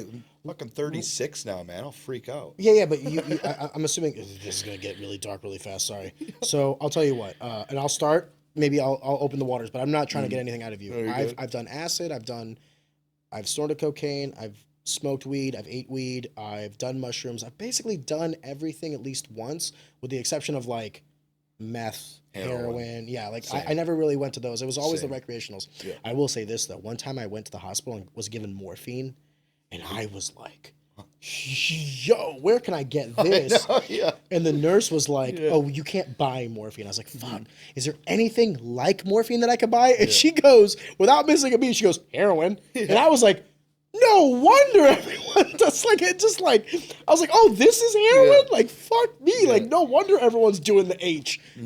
Listen, all you heroin addicts, get help. But also, Yeah, never rest with it. in a weird way, I get it. I understand. But everything else had some sort of side effect. Like, everything has a side effect that I fucking hate. And that's what allows me the discipline. So, like, the first time I did coke, dude, when I was done, that night, I felt like a literal god. Yeah. I was like, dude, someone shoot me right now. I bet you I could block this bullet, right? Yeah. That morning, I was just like, I need a doctor. It's like, someone needs to help me. Adderall's the best because it gave me like 80% of that same high with none of the downside. Adderall, I could see being like a real big problem in the future. The magic pill. Brother. Isn't that what they gave like World War II people? Yeah, I don't know. Like soldiers, they would give them. Correct me if I'm wrong. Forgive me. Can you Google this? I like. Did not Hitler for Blitzkrieg when they invaded France, to the precursor for World War II? Did they not like basically hop everybody up on meth and Adderall? Because they basically like just charged through for 72 hours and took France. I did not And like know you had a this. bunch of white Germans that are like, ah, I did not know we're this. fucking taking over, and they did. That's the thing, they did. It was a drug called Provitin. Pro-Biden? Pro-Biden? No, Provitin. Pro Vicodin. It was synthesized in Germany and commercially released in 1938. It was used to maintain alertness during prolonged military operations. Is it not correlated to Adderall, cocaine, methamphetamines of any kind? This is speeder. Methamphetamine, okay, so it's fucking maybe potent. I mean, we need some of that like World War II drugs. Anyway, I'm just saying. You know what it is too? A part of me wanted to like, fuck it, let's see. Yeah, like you said, just trying it out. Yeah. Try everything once. And I'm the same. I'd never put a needle in my arm or smoke meth out of a Yeah, light we're still bulb young. or anything. Yeah, Jay, we're there's still young. time. Come We're on. Still young. There's always time for bad But I choices. think just having that, try something once type thing. I mean, Anthony Bourdain, rest in peace. I mean, that guy's trying stuff all the time. You know, that's just life. Kind of like my travels and stuff like that. It's, Well, that's kind of get what I out was there. getting at with this was, so I experimented with a lot of shit, and then I kind of, throughout the experimentations, settled on what it was that I liked. I will say that for me, alcohol is the drug of choice. Yeah. It inebriates me. I get a lot of the benefits from like both the mental and the physical, and so long as I choose to keep my consumption within a certain parameter, the side effects are minimal, right? That's how someone could be with marijuana. That's how someone could be with mushrooms, acid, what have you. Yeah. Do you think that there are any recreational drugs that aren't quote unquote good? It's a loaded question. It is. Yeah. I mean, Because everything within potentially, moderation. Yeah. Potentially, I just don't know the drug well enough to even say, but I would say potentially. Well, meth, I would say I don't think there's anything there. I mean, that's literally. There are those that would beg the difference. You're taking chemicals and put it down. I would recommend put the meth down, do some real drugs, do some cocaine, but I'd say heroin potentially Put too. the But drugs again, there down, is- do cocaine. That's going to be the quote. But heroin has such a high medical thing, I just don't know. Well, it the problem then so- becomes, I'll tell you this right now. I'll tell you this. When I went in for stomach ulcers, that's when they gave me morphine. They also prescribed me oxycodone. Yeah. And that was the first time I ever took in like a really strong prescription drug painkiller in my life. I took one. And if you recall, I told you that I took a 5 milligram chill pill of whatever it was that Lindsay gave me, and I basically crashed for like 4 hours. Yeah. But that was like a cool crash, like a nice sleep. I took that 10 milligram oxy, and I was KO'd for 8 hours, 8 to 10 hours. Like dead to the world, could not wake up. One of the deepest sleeps I ever got in my life. And I liked that so much that it was the one rare time in my life where I didn't trust myself. Yeah. I took that prescription and I put it down the toilet, which I later realized you're not supposed to do. Sorry, guys. Apparently the water and everything. Sorry, I was a young kid, but I liked it so much that I didn't trust myself with it. With every other thing that I've ever done in my life, Yeah. weed, coke, Adderall, what have you, every single one of those, I was like, that was cool. I enjoyed my time. I can control this if I had to. Yeah. Oxy was the one where I did not trust myself. I was like, I liked the way that felt too much. And I didn't realize how much I ached until morphine and the Oxy. Like, dude, I didn't realize how much my body, from years and years of training and fighting, I just fucking hurt all the time. Yeah. And it's now the homeostasis for myself. So when you alleviate that, even for the briefest of moments, it's just like it only amplifies how much I feel that every day. I was like, no.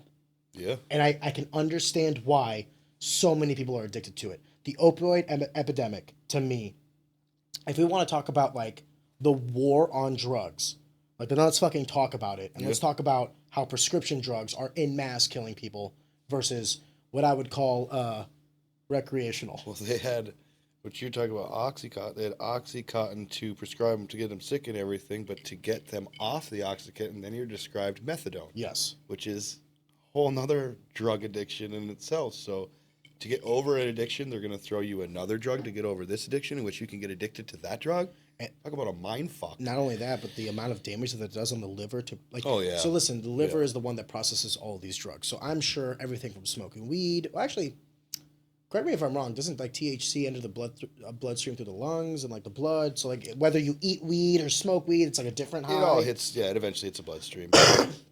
So I want to. I'm not a chemist. I don't necessarily know like the nuances of this per diem, but I do know that prescription drugs like painkillers are absolutely. I mean, they run the liver wild, and a lot of times you'll see like the death is not necessarily the overdose.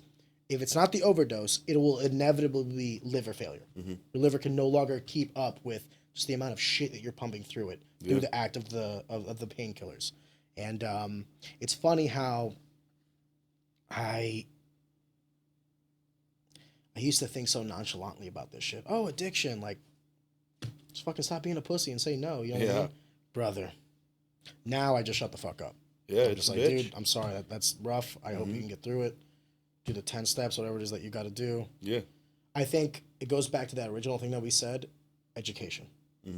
Like, truly educate these people. This is what this does. This is the outcome. This is the potency. This is where it comes from. This is how it can be used to amplify. This is how you should probably not use it. Don't use them in conjunction with one another. Yeah. X, Y, and Z. If you educate people at the very least, maybe you'll prevent addiction, death, what have you. Yeah. I don't know. Maybe I'm wrong. What the fuck do I know? Just a foreign man from a foreign land. But speaking of foreign land, you do an immense amount of traveling, which I don't know if you know this, but is actually pretty rare for an American. So most Americans en masse will not leave their state. The ones that do will travel to other states within America, the majority of whom will never leave the United States. Yet you've kind of adopted this lifestyle of mass transit, or not mass transit, but international transit to see the rest of the world. I think that's a beautiful thing that I wish more Americans would do.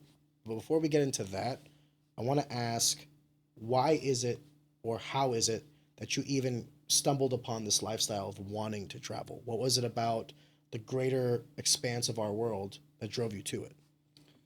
I think I kind of alluded to earlier, just being from a small town. So from a town of 3,000 people, again, a class of 100 kids, you know. I actually grew up until I was about 17, 18. I was one of those people you just described. I didn't want to leave my small town. I was completely fine with living in the UP. I didn't care if we had our local job there was the mines. No problem working at Coal? the mine. No, it's iron ore. Iron, okay. But it's more so it's not like back in the day where you're underground doing all these things. It's more outside. They kind of shut all that old type of mining down where they get collapsed and everything. Not taking it away, it's still a dangerous job. But yeah, working at the mine. But working in a quarry versus a regular a cave are two different things. Just a regular blue collar job, could care less, if I was doing garbage. My thought was if I was making $40K back then, I'm cool. I can go down to the bar, hang out with my friends, all these things. I am completely content with the Upper Peninsula of Michigan. And then my mom started taking me traveling and all these other things. And then, I just have more and more interest of, I guess dreams, so to speak, even of seeing this place or seeing that place. And then as my mom's taken me to these places, I remember my first trip was outside of the country, was down to Jamaica. And, just all the fun that then the culture that the Jamaicans had and everything.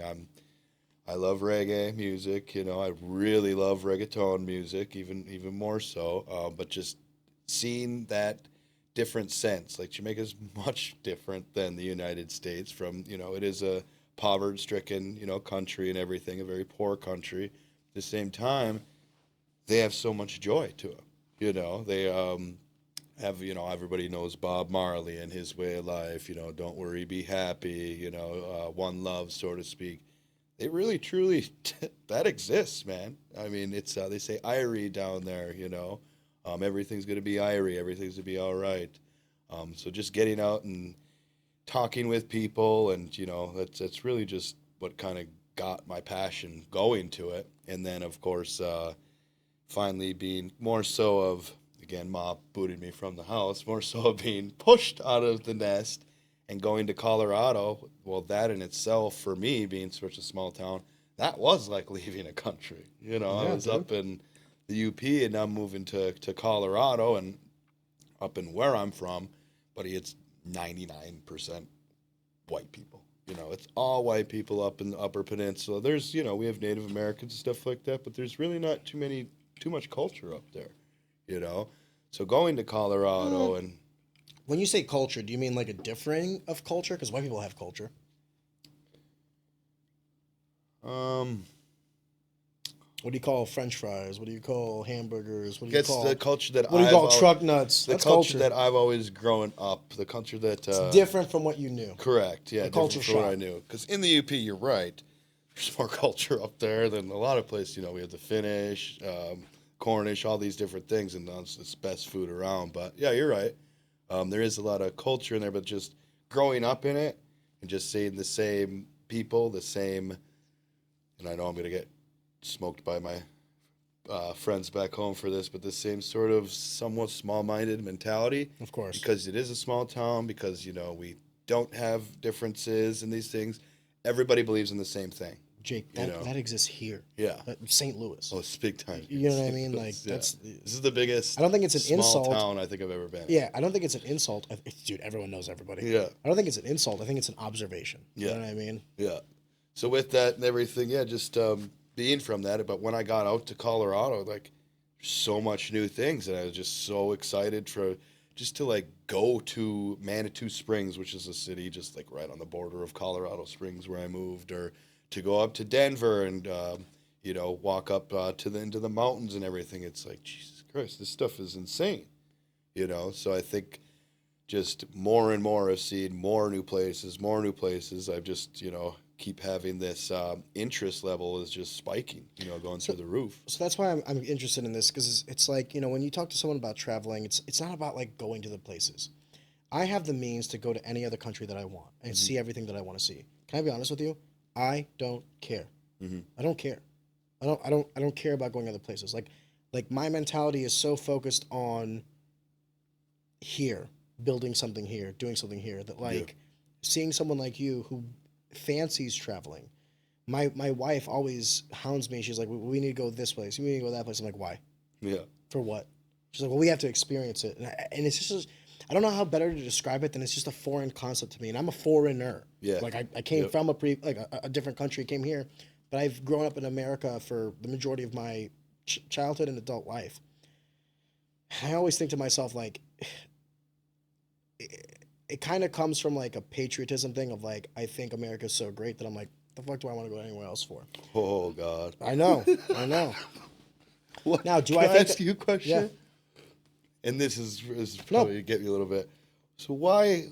Because I get into this with my friends all the time too, and I love America. My brother's a Marine and everything else. So please, everybody, don't flip out on it. Let's have a Why comment. is America so great? America is so great because the laws of your land allow me to be the best version of myself, inhibited by a federal government or a monarchy. So how are those laws different than in, say, Belgium, France? They're not. They're other not Europes? because the second part of that. It's Okay, also all right. accompanied with the expanse of capitalism. Mm-hmm. So like you're correct that do I necessarily have more or less freedoms than other places in the world? Some places have same or moderate levels of freedom for me to exercise the same things that I have in terms of my individualism. Yeah. However, America, because of the size of our economy, because of the size of our commerce, I truly feel like sky is the limit here for me to be able to build and to grow. Now, that is directly correlated to commerce. So that's the other thing. Yeah. But I would also say that I'm a guy. If I was a girl, perhaps I'd have a different response to that. But for me, being an earner is very important to me. My salary, what I bring in, is very important to me. And I feel like I will generate the most amount of salary from my hard work and my mentality here in America.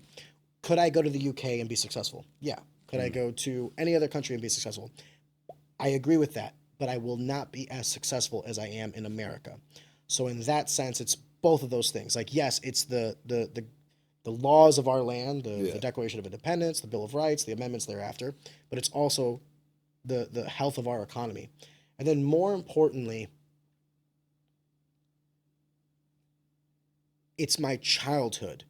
I heard horror stories of these places when I was a little kid, and perhaps a little bit is that a little bit of that is like trauma by proxy, like because the Iron Curtain fell over Albania, and I got to hear everything about communism. Oh, definitely, yeah. There's a lot of me that's like, why the fuck would I ever want to go? Like, why would I ever want to go to Albania? Why would I ever... I'll give you an example. When people tell me like, oh, you know, Hong Kong is pretty and all this stuff, I'm like, I don't want to fucking go to China. Yeah. Oh man, you should go see. Why the fuck do I want to go to Russia? Japan, I'm good. Yeah. That's my mentality. Is like I'm good. I got it. The best that I could possibly have here. Do I think that there are cultural differences that I can find beauty in? Absolutely. Absolutely. Do I feel that strong enough to leave? And I'm not saying that I will never travel. What I am saying is I don't have an affinity for it. I have no draw towards it. Like when you were saying, when you went to, I believe, Japan just recently, right? Yeah. And you were like, and I asked you, I was like, hey man, how was that? Because I was genuinely curious. Hey, I saw the pictures, it looks beautiful. It looks like you had a great time. And you're like, oh man, we got to go sometime. You want to know what I felt when you said that? Nothing. Nothing. I was like, tell me about it at the bar when you come back. Yeah, someone tells me that, and it's already going in my like, okay, I'm planning a trip. The next trip. Yeah. That's the, okay, so this is where I want to kind of key in this talk about travel, because I feel like it's not like some basic bitch like, oh, I like to travel. It's like you genuinely like this shit. Oh, yeah. And then I genuinely me. have no affinity towards it. So the juxtaposition intrigues me. Like, I just don't understand. Yeah. So when you go and you travel, is it, let me ask you this, is it because you feel a certain void in America, or do you feel only amplification when you travel? Meaning you're happy here, content and all that other stuff. You're not traveling because you feel like you're missing something. You're traveling because you want to experience something. Definitely. And a lot of my travel is solo travel, so I'll actually just go all by myself and dangerous. everything. Yeah, it is, definitely. Even At as a the man. same time, Even as a man. no, it's dangerous. It's also, which I've very much learned, it's the places and people that you talk to put yourself in this position. Because I've been jumped in Colombia on that two doesn't different shock me. occasions. Yeah, and White everything. man? Yeah, but Tourist? I put my American? drunk- American? But American? I put my drunk ass at 12:30 in the morning in a bar asking them, hey, show me real Colombia. If I wouldn't have said that, I probably wouldn't have got jumped. Being an American and traveling alone or solo anywhere in the country, not just Colombia, you have to be smart about some things. Sometimes when the alcohol sometimes hit, you don't always make the best decisions. But I won't take back that experience, I regret it, but I'll never take it back. I learned a valuable lesson, You shouldn't be a drunk American in another country, asking to see the outskirts of Colombia. Probably not the best. Listen, I hate to say it this way, but like whatever story you have, it couldn't have been as worse as you possibly dying. Yeah, So it's like, exactly. it could always be worse. Exactly. Yeah. Unless you're here No, talking it about was it was wild, but just learning those things, you know, it's a life lesson. What is your consensus, or from all the countries that you've traveled to and experienced? I have a bunch of questions, but I'm going to start with this. Yeah. What is the consensus of the rest of the world in comparison to America? Do Americans have a point when they say American exceptionalism? Do you think that a lot of that is like patriotic jargon? Do you feel like the rest of the world is similar to America? Like, what is your, you've traveled the world more than most. What is your consensus about America and its place in the world? Well, I think America is changing. I think it's changing actually quite drastically recently. And I'm not getting into the politic aspects good or bad, of that. Exactly. I would agree that a lot of change is occurring. Just the landscape of Instagram and stuff being around is changing the landscapes of America. You know, the ability to jump online and say what you believe or say whatever you want at any second, or do we really have the freedom of speech? yeah. But I mean, being acknowledged, like if you're, so to speak, let's take the dating world for example. So if you go into dating and you have your boyfriend and everything like that, and stuff's getting bad or whatever, and you can always go to Instagram to have 1,000 motherfuckers say, hey, if you're a woman, yeah, correct. Can I say something? Yeah. God bless you for being single in the year of our Lord 2025. Fuck that. I tell my wife all the time that if she divorces me, I'm never doing this shit again. Well, that's part of the travels and everything, Are you looking for love when you travel? I'm not. Look, If I'm it just finds living you, life. are you open to Correct, it? Exactly. Okay. I'm correct. So like you go to Japan and like some girl's like, oh, sensei. Exactly. Coming home with you? Yeah. No shit. I'll talk with them. Don't you laugh at his lived experience, I sir. haven't bringing anyone home or anything. Well, they have a like name that. for that. Isn't there like a name for Passport, bro. passport, bro? You fuck boy. No. Just with that, everything it is though. There's a vast difference of dating or going out in another country, a foreign country, especially like a Japan or a Colombia, compared to the U.S. When you say that, do you mean like more traditional? Okay, expand. So, like, forgive me, because I'm thinking to myself, you're 35 years old, right? 36, so, yeah. Forgive me. Age like wine. Yeah, thanks, man. So you're going to these places. Let's say you go to Japan, where you were just recently at, and like you'll hit up like a fucking Tinder or something. I'm assuming they have like Japan Tinder. I'm assuming. Exactly. Yeah. Different. So you're dating there. These people are of what age range? I'll be honest. In Japan, Delta's big? Well, in Japan, it was really hard to. I mean, they'll say the age, but sometimes they don't have them on there, so that gets fucking. It's very quick. it's Japan. Japan. But what are the laws? That's the other problem is the laws, right? Yeah, brother. Communist Albania back in the day. My dad was 10 years older than my mom, and guess when they got married? My mom was like 17 and a half, 18. 12. So like, Arion is like doing the math. I'm like, China, it's like 13. Brother. Now here's the problem though. It's cultural. Yeah. So for me, thank God my dad did it, or else I wouldn't be here talking with you. But like that's like literally by definition illegal here. Right? Japan in general wasn't very good for that because they're such more of a culture. Peaceful. Yeah, they don't like that stuff out in the open. So you wouldn't get like it's funny. You go to Colombia where Tinder was like ding ding ding ding ding. Like usually it's you go to a place, go home with an American. And by home, I don't mean to the hotel. Yeah. I'm talking about home country. Tinder in the U.S. as a guy, it's like, bing, bing, maybe, a swipe a day or something. Here in Colombia, man, my thing was like... Yeah, but here's what I'm going to ask you, though. Like, when you go to these other countries, so, like, maybe also the fact that, like, Japan is a first world country. No offense to Colombia. I'm sure it's great. But, like, you're going to these... Like, if you were to go to a poorer country and you're an American, Jake, here's my picture... looking for love in all the right places. Yeah. Don't you foresee some incentive to be going back to the States with you? And the reason I bring that up is I'm Albanian. Yeah. Like I'm a green card? Dude, I know Albanians. Let me put it to you this way. Before I met my wife, I was approached by another family in Albania who was like, if you marry my daughter, just for like a year or two, just to get her citizenship, we'll give you $10,000. Yeah. And I remember 22-year-old Aaron was like, Yeah. That's fucking illegal. I'm not gonna like. I remember like, listen, dude, I'm down to clown as much as the next man, but like I'm like sitting there like, dude, 10 grand for that risk? You're out of your fucking mind. Yeah. Listen, what I'm trying to say is the money wasn't right. Yeah. Bruno, I love you. Yeah. The money wasn't right. I guess what I'm trying to say is the incentives could be different. Do you acknowledge that when you travel, and not that you're traveling to look for someone? That's not what I'm saying. Yeah, I guess I know what I'm trying to what say you're is like you're out there and about, meet some people, some Yeah. fun, some less fun. But do you ever start to think to yourself like, what are their incentives? Are they just trying to have fun with me? Are they looking for like a meal ticket? Are they trying to come definitely- home to the States with me? Definitely, I kind of. You ever had those conversations? Yeah, I have. I have had them. Awkward? A few times. No, not so Oh, much. Jake's It son, is- take me with you. it is, yeah. I'm gonna go more so to Colombia. Japan again. It's one of the most sweetest, like peaceful Different place. environment. Yeah, so good. And those girls there, like it's more of a cute. Oh, it's this or it's that. So it's like that's not progressing. Colombia.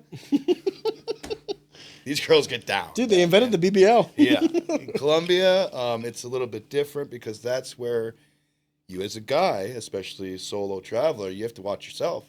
Oh, There's a lot of stuff going on, especially on Tinder. You're going to go in there, you're going to get drugged. You know, they'll take all your money and leave you in a heartbeat. You know, if you Google that stuff, that stuff's happening all the time. There's this drug called scopamine that basically they can give you. And the whole time you're having a great ass time, but it's like you can't say no. So you're saying yes to all these things. Buy me drinks, buy me doing that. So, I mean, the risk is definitely real, but that's why it's so important to vet and get to know the person who you're going to be going. Or may I make a comment? Mm-hmm. Not travel alone. Yeah, Even if it's like another buddy. which is hard to do because then when you They don't have to travel commit alone, to it as well. and if you wait for people to commit, I'm telling you right now, if I did not go on my solo travels, I'd still probably wouldn't be to half the countries I've been to. Yeah. If you had to wait on like another Wait for person that to accompany opportune you. moment for this, that, and the other thing. The reason why I went to Japan alone is because I asked everyone. They didn't want to go. So it's like, well, what am I going to do? Wait longer and everything? But yeah, just being down in those places, it is more of why do I go out and do that compared to coming here or anything else is because it is tough these days. Again, being now 36, getting back into the dating world, which here in Missouri, I just have fun. I don't really date or go anything. If I meet a girl or we meet somewhere, it's like, hey, you want to go do something? Let's go have fun. It's more of a, hey, let's be friends before taking it to the next level if there is even there. But I don't have, like currently, I don't have any desire or any thoughts on anyone right now. Let me ask you this question before we get onto the topic of dating. Because Yeah. that's also intriguing to me. Has there ever been a country that you went to where you genuinely thought about possibly moving to? Yeah. Yeah? Which ones? Belgium and Costa Rica. Those two. Yeah, Why those Belgium, specifically? Costa The Rica. culture, the way of life? Not Belgium that you just 'cause- would, but like you went there, you're Oh, like, I damn, will. that place is... I Yeah? will not be. I will be If moving if from if this if country. High Fidelity ever makes like a Belgium branch, out. you're, I'm out. I'll No, spearhead that Once I'm initiative. done with High Fidelity in general, when those guys are done with me, or whatever happens there, hope for the best. I'm out. And I've said this: I'm going to either Belgium. I have not been to Vietnam yet, but from what I'm reading and everything, it looks beautiful. For the year, a condo is $8,000 for the entire year. Dude, I've talked to some guys that have been to Thailand, Yeah, same and if thing. you can get away from the lady boys, not a bad spot. My brother's Marine. He was over there too. But here's Yeah. what I'm going to say about a lot of these things. Do you not think that the skew in judgment is derivative of your earning in America? Meaning, I don't know your salary. Yeah. Let's just say, for the sake of argument, it's $100,000 flat. Okay. Mm-hmm. You make $100,000 in America, brother. You go to Thailand. You live like a king. Like you were talking about, like Yeah. a week at a hotel or whatever. It's because it's comparative to the dollar figures of that corresponding nation. Yeah. If you were to move there, subsequently the earning potential or the delta between an American dollar versus whatever the currency of choice is would obviously be different. So do you not think that perhaps, because the way I would say is, where would you live if you're a trillionaire? A trillionaire. Where would you whole, live? Whole different. Because then you're not necessarily susceptible to like the differences of money. Everywhere is amazing, including America. And I still think that America is where I would live. If money was not an option, I wouldn't live in Australia, Thailand, Europe. I'd live in America. I would live in, some coast, and I'd fucking cash out. Yeah. But No, that's definitely. me. Yeah. Perhaps you are a little different. No, and the reality is, even if you would be making $100K, you got to take 30% out in taxes. Then you got to pay health care. You got to take property Money's taxes. gone. Money's gone. Money's Okay. gone. Money aside. Money aside, you live like a king no matter where you live. Italy. Yeah. Okay. Okay. Italy. Just I because, don't again, blame you. the It's a culture, difference the of culture. wine, dude. I mean, it's those people. They're a little sassy, kind of like New Yorkers and everything. That's where you get it and stuff like that. But, dude, it's beautiful there. And just with, like, you could see back, it's just so old. Yeah. The culture just goes old, so far back. I went to Pompeii there. It was like BC stuff and everything. It's like, holy shit. Can't believe, just The mind amount blowing. of history. Yeah, just mind blowing. I will say that if there was ever a country that I would want to visit, it is Japan. Yeah. I heard everyone that's ever gone there have only come with positive things. Talk about the culture, the interactions with the individuals. My first time on a Japanese toilet, buddy. Not to get back into toilet talk, but Did you eat some gummies before? it was like Jesus was in that room. with me. Why? Yeah. The bidet? All these settings, it was not just a bidet. It was a bidet you can have. It's like, cold water setting, which I can only imagine. That's probably to like, get you up. That warm water setting. That's in the morning to wake you up. And then they come with like sounds and stuff on there, like ambient sounds and On the nature. toilet? Yeah, dude. It's a therapeutic Oh, it was great. experience. But Japan and Germany, like, just all their automation is just insane. I mean, their bathrooms in the middle of the street, it'd be like this clear glass, and I'd be like, I'm seriously gonna, drop one in front of all these people. No, the glass completely changes. I mean, the vending can't machines, see in, you they can't can see see in, out. can't see out. It's crazy, and the amount of people that they have, like in the Tokyo area, because that's now the most populated, dense area in the world. It's just insanity. But yeah, it's so peaceful on trains, on the subways and everything. It's not like loudness, people screaming, people on cell phones. It's just everyone's chill. Let me ask you this then. One of the geopolitical variables that is discussed when talking about nations, power, military, what have you, is the birth rate. Japan like I said, I have never heard anybody that's ever gone there that says anything negative about it. From the culture to the food, everything is positive vibes. Yet they have a sub 1 replacement rate, meaning for every 2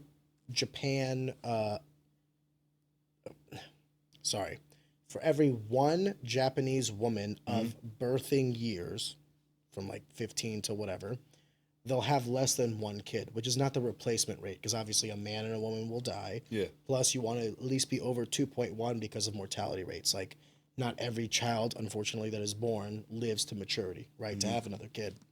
So 2.1 is universally accepted as the replacement rate, because you're going to replace 2 parents plus the 0.1 of delta of life. Yeah. Japan is sub 1. So they have an aging population that is not replacing itself, and now is creating, immigration initiatives to try to supplement other people to their culture and to their land.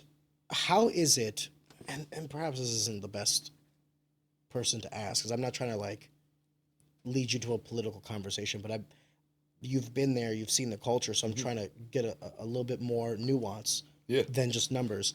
Why is it that a culture that so many people seem to resonate with and enjoy seems to have trouble repopulating itself?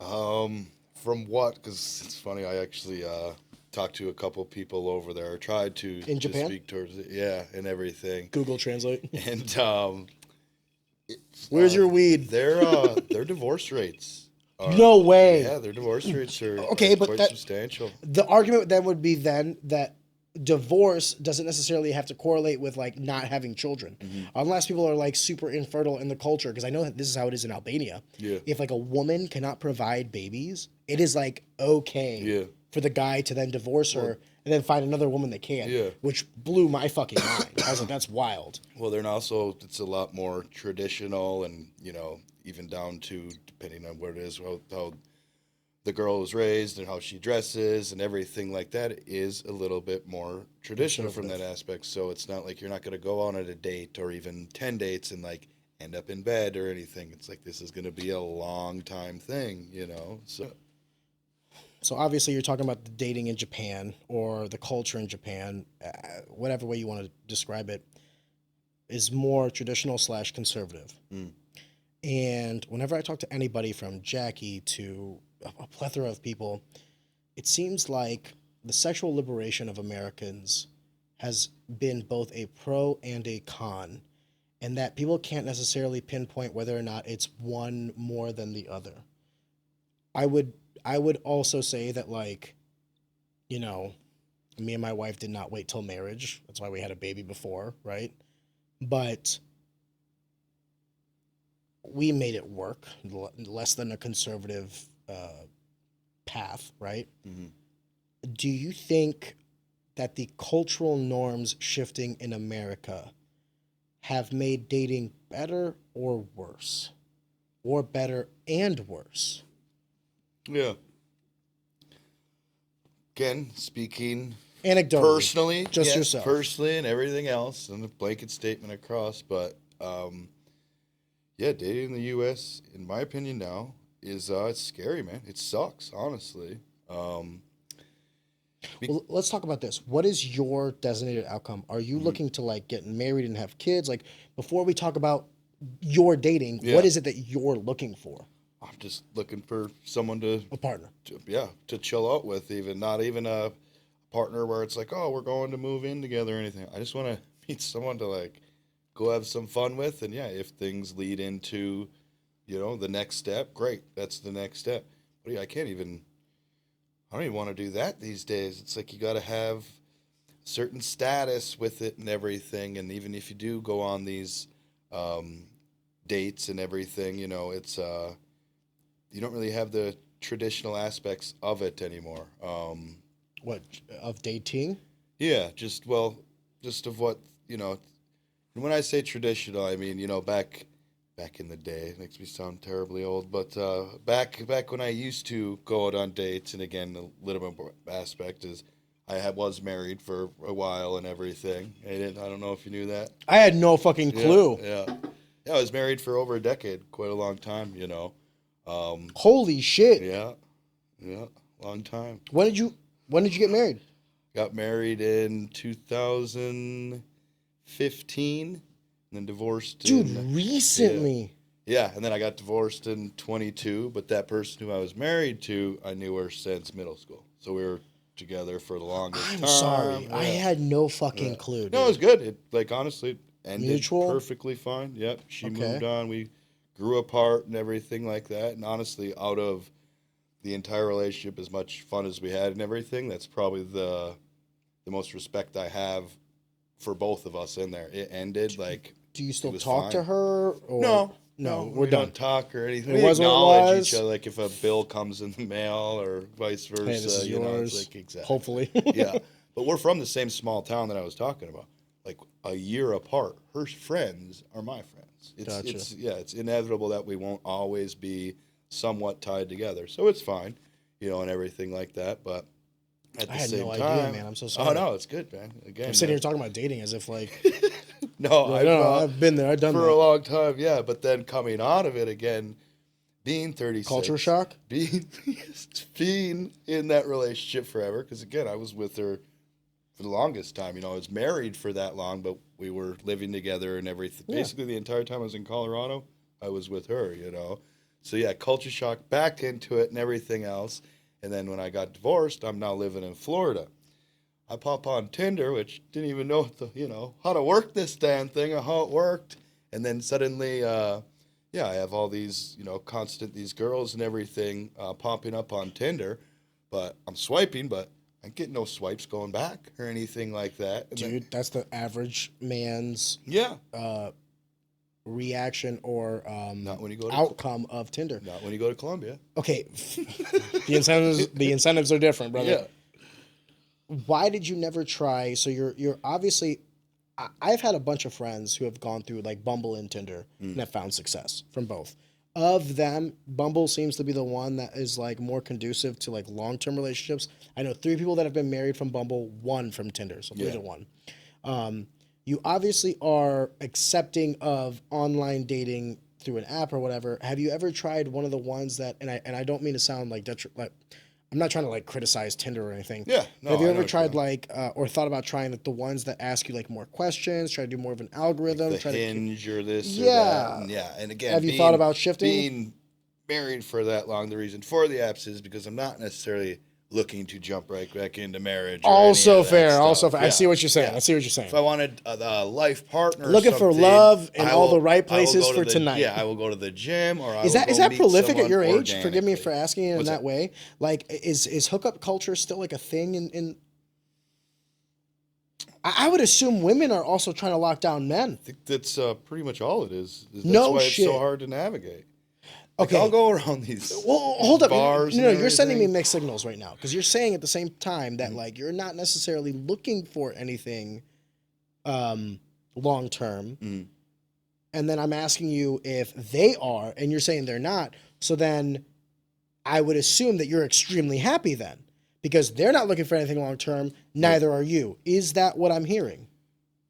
If it's supposed mutual, that you are going into it, and I guess on Tinder they have What you're looking for. Yeah. What are you trying to do right now? Basically, What is the one night stand option? Is that like just like think fun? it's, I'm looking for fun. I think it is looking for fun. Forgive me, dude. I'm Like I'm uneducated in Yeah, this topic. I don't know. And again, I only use that app when I go to a different country. Outside of that, Why not in the States? it's demoralizing. Really? Why are you fucking laughing? Why are you fucking No, I'm laughing? serious, No, man. no, I mean- I know his story. Why are you fucking laughing? How dare you? At the It's plight of just, another man.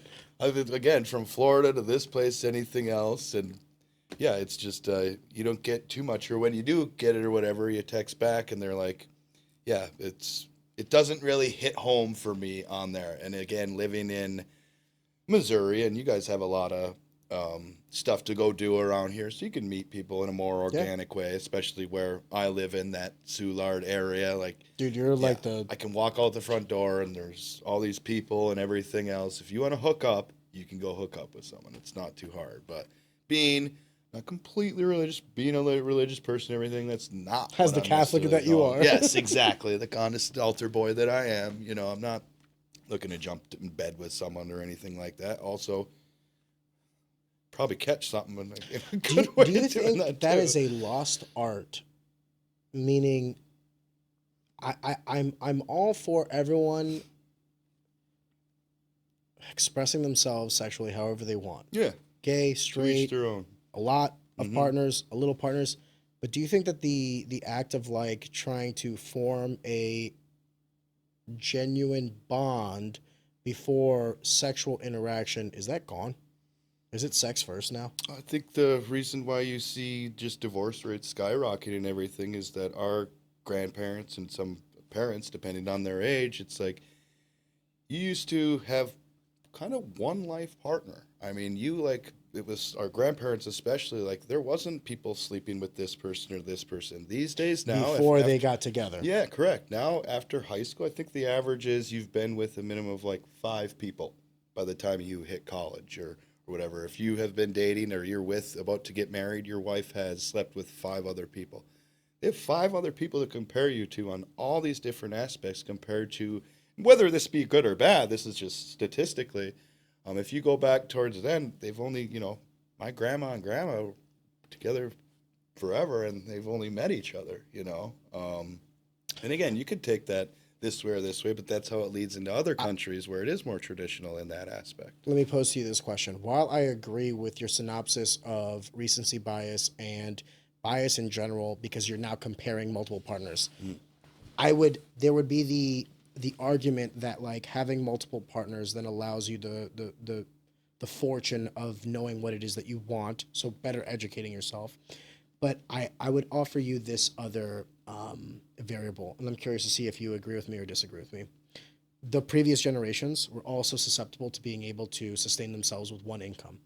So the man, in large, like maybe the woman didn't have any partners before that man, but then that man, by virtue, would also probably have only one partner with that woman, right? Pursued her at a young age, worked the mine, worked the factory, what have you, and were able to generate a middle class income and lifestyle off of that.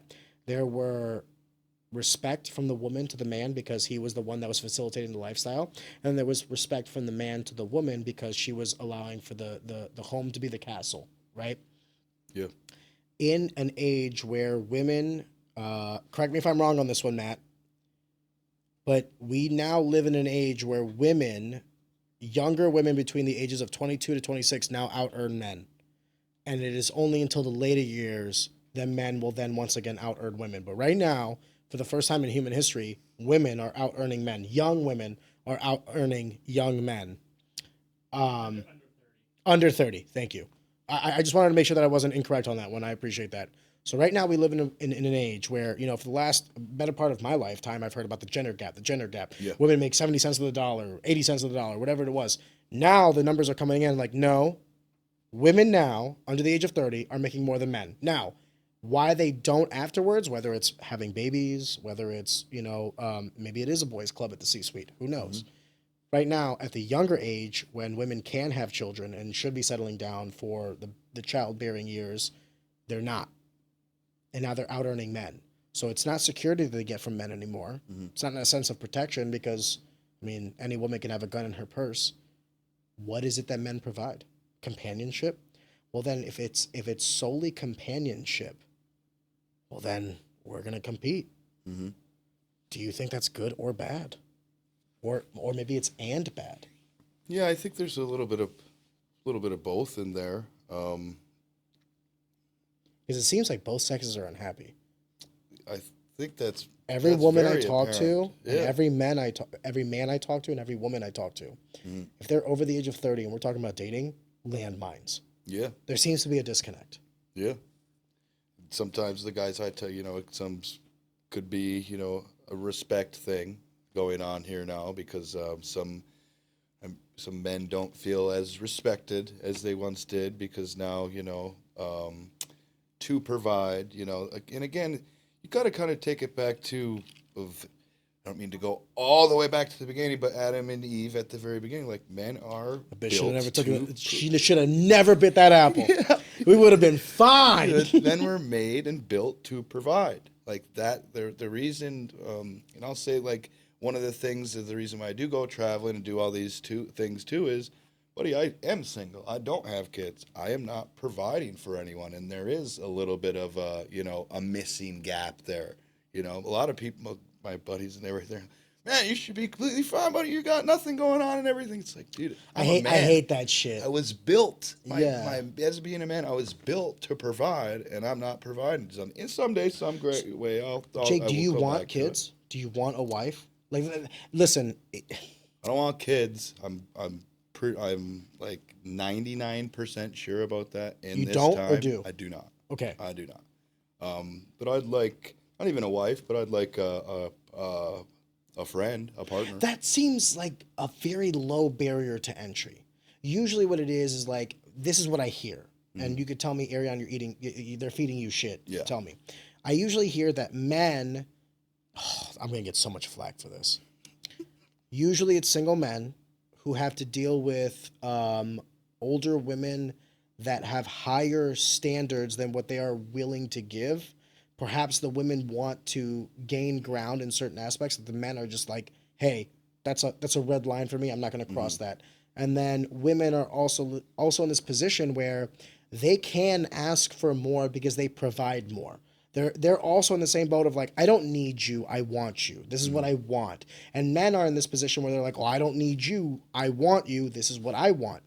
And okay, this is the crux of the argument is like, we had better outcomes of dating when people needed other people. Is that what we want to go back to? It seems like they had it better back then. Yeah, I say seems for obvious reasons. Like, Yeah, I don't know, I don't either, and I think but it that's seems like where we're unhappy with it. I think it's. I don't think we're going in the right direction. Meaning it's getting worse. I think it's getting worse. I mean, divorce rates are Well, they're only 100% getting of divorce worse are and caused by worse and marriages. worse. But yeah, it's kind of. I think sometimes people just need to slow down and respect what each parent or what each side of the relationship does. Also with divorce rates and everything else, I think. And this is where your things might go here too, and I'm not girls have their own demons to deal with as well. This is but boy talk. You tell me boy guys, talk. That since 2010, that male suicide rates have jumped like 40%. There's actually more male suicides, or the same amount of male suicides that there is breast cancer now. I Breast I cancer think deaths? I think the male loneliness epidemic Mm-hmm. is going to be something that affects women later, because what will happen is that there will be a smaller pool of men to choose from. Yeah, But they will look back on this time and say, "What the fuck were we doing?" but when it's constant There's a war on men. toxic masculinity. Yeah, and there it's was a this war and on men. All you're being told, and again, us growing up, I didn't live through this as a young kid or anything else, but I can only imagine growing up in high school and now living it. Oh, you're toxic, or it's this, oh, it's that. You are a man. Everything is wrong with it. It's like, okay, well, like who's helping these guys out? Jake, I coach high school wrestlers. Yeah. And I'll tell you right now, I coach them the way I mentor them the way I was mentored and coached. And they seem to be having generally positive experiences. I'm like, a man has to do this, that, and the other. I don't give a fuck what anybody says about culture, about any of this other shit. You have a job, you have a responsibility. And because you have that responsibility, you are then garnered the option of expecting something for that output. And if someone's not willing to give that to you, move on to the next. And I think I can't remember where I heard this somewhere, but I heard somewhere, I've always been, whether it be my grandpa, my dad, a friend, even this person, always how to treat a woman, but not what to expect from a woman. Where women were kind of always brought up what you should Expect from a man. from a man, but not how to treat a man. Well, I think what's happening is, I'm glad you said that. I think what's happening, and if you think I'm wrong, please elaborate on why. Because the earning potential of women has increased so much in such a short amount of time, they no longer need the provider aspect of men. And if you ask a little boy, like, what is it that you're taught from a young age? It's like respect, dignity, discipline, how to protect and provide. These are like some of the core tenets of being a man. And then when you get to like the teenage years and adolescence and maybe even a young early adulthood, you no longer need to provide. You were never taught like EQ, emotional intelligence for these women, how to be there for them on a bad day and all these other things.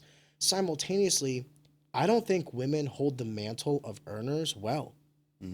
Like, I've seen women belittle men that make less than them in a relationship, openly mock them. And I don't think women understand how much men, they don't crave respect. They need it. Because the rest of the world will not respect them. The rest of the world will look at you and shit on your face every day of your life. So at the very least, when you get home, you want like the respect and the admiration of your partner. The very little that we can expect as men. I know that the reason why my marriage with my wife works is she gets to make 90% of the decisions because they're low level in my mind. I don't care. But the 10% that I do, even though she's a high earner herself, she'll step back and allow me that charge. She'll let me take that mantle. So it's like the respect that I give her, a high earning engineer woman, she's crushing it. She gave me my child. She gets that. The few times that I step up, she knows when to recede and let me take that mantle. And that's why we win in our relationship. I think what's going to happen going forward is it will not be a sense of like the man will always lead or the woman will always lead. It'll be the sense that the man will lead sometimes, the woman will lead sometimes. It'll become the onus of figuring out when and where will be on the individuals to kind of like decide that together. But to your point earlier, how can we ever get to that point to where we decide who will lead when we can't even fucking get to date 3? When we can't even decide on if we want to lead. Yeah. And again, there's nothing sexier than an independent woman who holds herself don't up. need no man. Exactly. There is nothing sexier than that. Don't get me wrong. To some men, brother. To some men, that's not. Yeah. To some men, they want the subservient, the dismissive, all these other things. Which blows my mind there. It's not... Different strokes for different folks. Yeah, correct.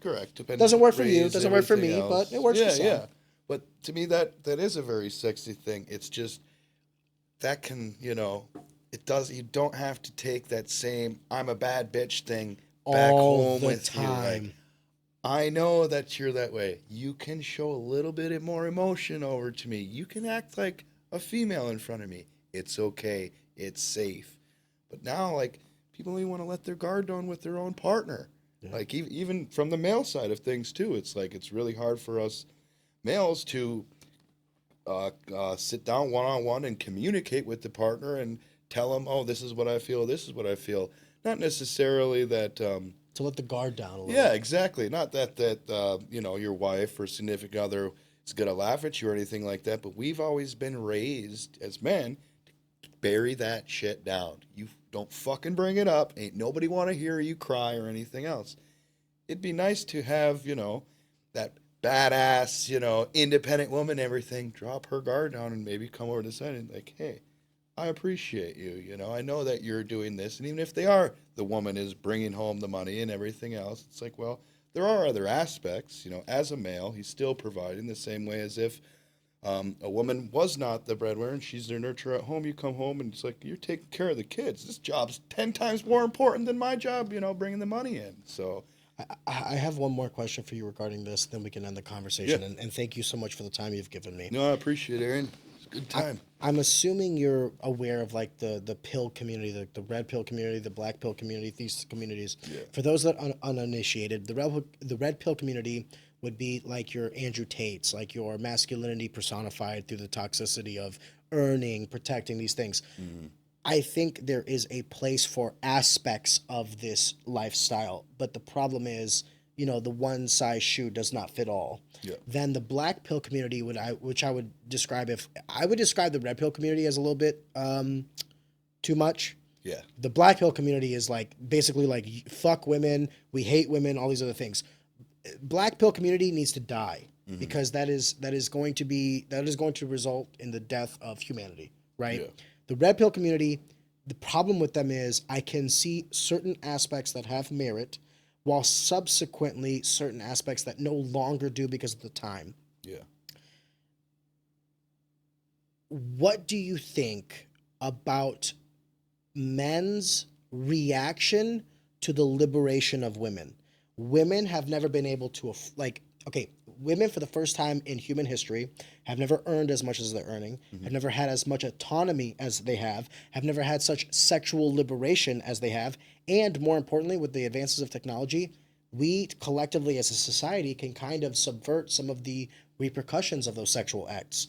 We don't necessarily have to have the child every time we have sex, so to speak, right? Yeah. We actually have fertility problems where people aren't having as many children as they want. So what is your perspective on this community, this trend, and where you think it might lead? Do you like the red pill community, or do you think they're crazy?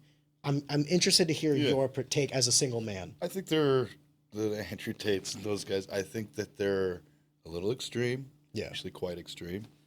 So I don't follow that group or anything. But just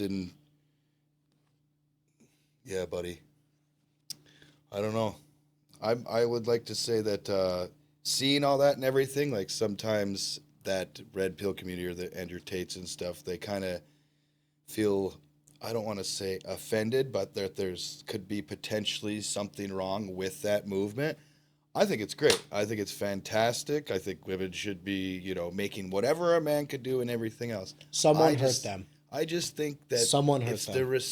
It's a respect thing between man and woman. That's all it needs to be. I don't know if we need to re-go over it or anything else, but it's like just to have that respect of, hey, I understand that, you are providing, you're able to provide as well, but inside the household or even just to each other, like I am a man and there's going to be certain things that I am going to do. And I would love for you to acknowledge that the same way as me as a man should acknowledge you as a nurturer or as a female. There ain't nothing sexier than, you know, a girl, a feminist who's truly feminine, you know, who God bless. I is love that. emotionally I love that. available, that doesn't, you know, hold back or anything, or Takes I don't want to pride say in that something because I role. don't want to get burnt, you know, like I miss the girls who threw it all, leave it all on the line nowadays, and we got to blame ourselves for it. But if a girl, No, I don't isn't blame myself at all. isn't playing I don't these blame myself games, at all. like these girls play. Have you ever heard of the 11th man rule? No. So there's 10 guys in a room, you Okay. know, and this is dating nowadays, and it has been for a while. There's 10 guys in a room, you know, they're out, they're lighting their smoke for, they're saying hello, they're being as nice as possible. Oh, the White Knights. Yep, white knights. 11th man walks in the room, looks at this girl, says, hey, what's up, walks right by and basically ignores the rest of the night. That girl doesn't want the 10 men that were lighting her cigarette and being nice to her all over. That girl wants that 11th man that paid her zero attention. No, there's a know? caveat to that. How handsome is he? Yeah. How handsome is he? I'm sick of that. If I'm nice to her, I want her to know that, like, dude, I'm being nice to you because I want you. I want something. Why do I have to play this fucking game? Because all surely the you time? understand it's the commodification of chivalry. So, like, you know that age-old adage of, like, nice men finish last? Correct. What do you think that comes from? Yeah. I think it's human nature to want what you can't have, even if what you can't have is, like, detrimental to you. Mm-hmm. Like, I do a bunch of things in my life that are unhealthy. Drinking is one of them. Yeah. I love how it feels. That's how women feel about that dangerous guy or that 11th man, so to speak. Yeah. I can't fault them for it. I actually feel like the saving grace of all of this will be men's discipline. Mm-hmm. Because what happened was we used to put the discipline on women to be chaste, to be feminine, Yeah. to be submissive. You have to be these things. Be a virgin, listen to what I say, give me children, clean the fucking house, do all Yeah. this other shit. We used to demand this of women. Well, now we're not in a position where we can. So now discipline has to go back to us. Well, okay, well, what do we need to start doing as men? Truly, if I were to lose Bruna or she would leave me or whatever, you want to know what I would do in dating? Not a fucking thing. I would do me. Yeah. I would do me. I would concentrate on my earning. I would concentrate on my health. I would concentrate on my wellness, be the best version of myself. And then women will take an attraction to that. And then I'll choose which one I want. Similar to how women do it now. The only difference is men are in mass always chasing women. We always have. We always will. Yeah. It'll take discipline not to.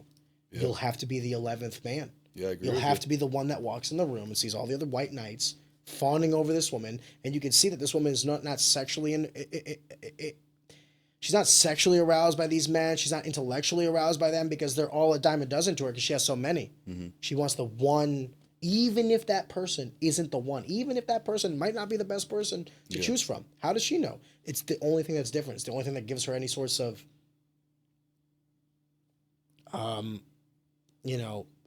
mystery. Yeah. Is it good? Is it bad? I don't know. Yeah. Is it what seems to work? Yeah. No, I agree. It's on. It sucks should be though, our right? discipline. Yeah. Doesn't it like feel like what the fuck? Like my whole life as a man, I was told to like respect women, honor women, be chivalrous, open the door, hold the door, all Yeah. this other shit. And then you get older and you're like, Yeah. the asshole's winning. Yeah. And I love doing that stuff too. These days, these younger dudes ain't even doing that now. Dude, So I don't it think does women- help me out there. I but- don't think women understand what they've done to men. Yeah. You're gonna have a generation of men that lose chivalry and they will crave it. I don't think women understand that. Just like we had a generation of men that wanted women to no longer be sexually chaste, so we got that, and now we hated it because no one wants to marry the hoe. Yeah. Sorry, no man wants to marry the hoe, and if he does, it's because he doesn't know. Yeah. Put that on a shirt. Put that on a shirt. My girl ain't no hoe. Listen, I appreciate you coming on. We had No, a thanks, discussion man. about marijuana, traveling, dating. I hope this is what you expected. Yeah. No. Much more. Much more. You're a wonderful guest. Or host. I am the guest. This has been another episode of the Jake Podcast. I am so happy that I could be on. Yeah. Thank you so much Oh, for no inviting problem. me. No problem. No, man, this was fun. Really appreciate it. And yeah, anytime, in the future, invite me back. I'd love to Fuck be a part yeah. of it. This is badass. Be a regular if you can. Yeah. I feel bad asking because sometimes I feel like you guys, because of your title and it's weird because I want to have a good conversation with you guys, but also acknowledge that it can be difficult to truly open up about everything because of your role, because of all these things. So believe me when I tell you, I do appreciate it. I know Yeah. that this can be like a roller coaster of trying to navigate. So, brother, Appreciate you. I appreciate you. Thanks, bud.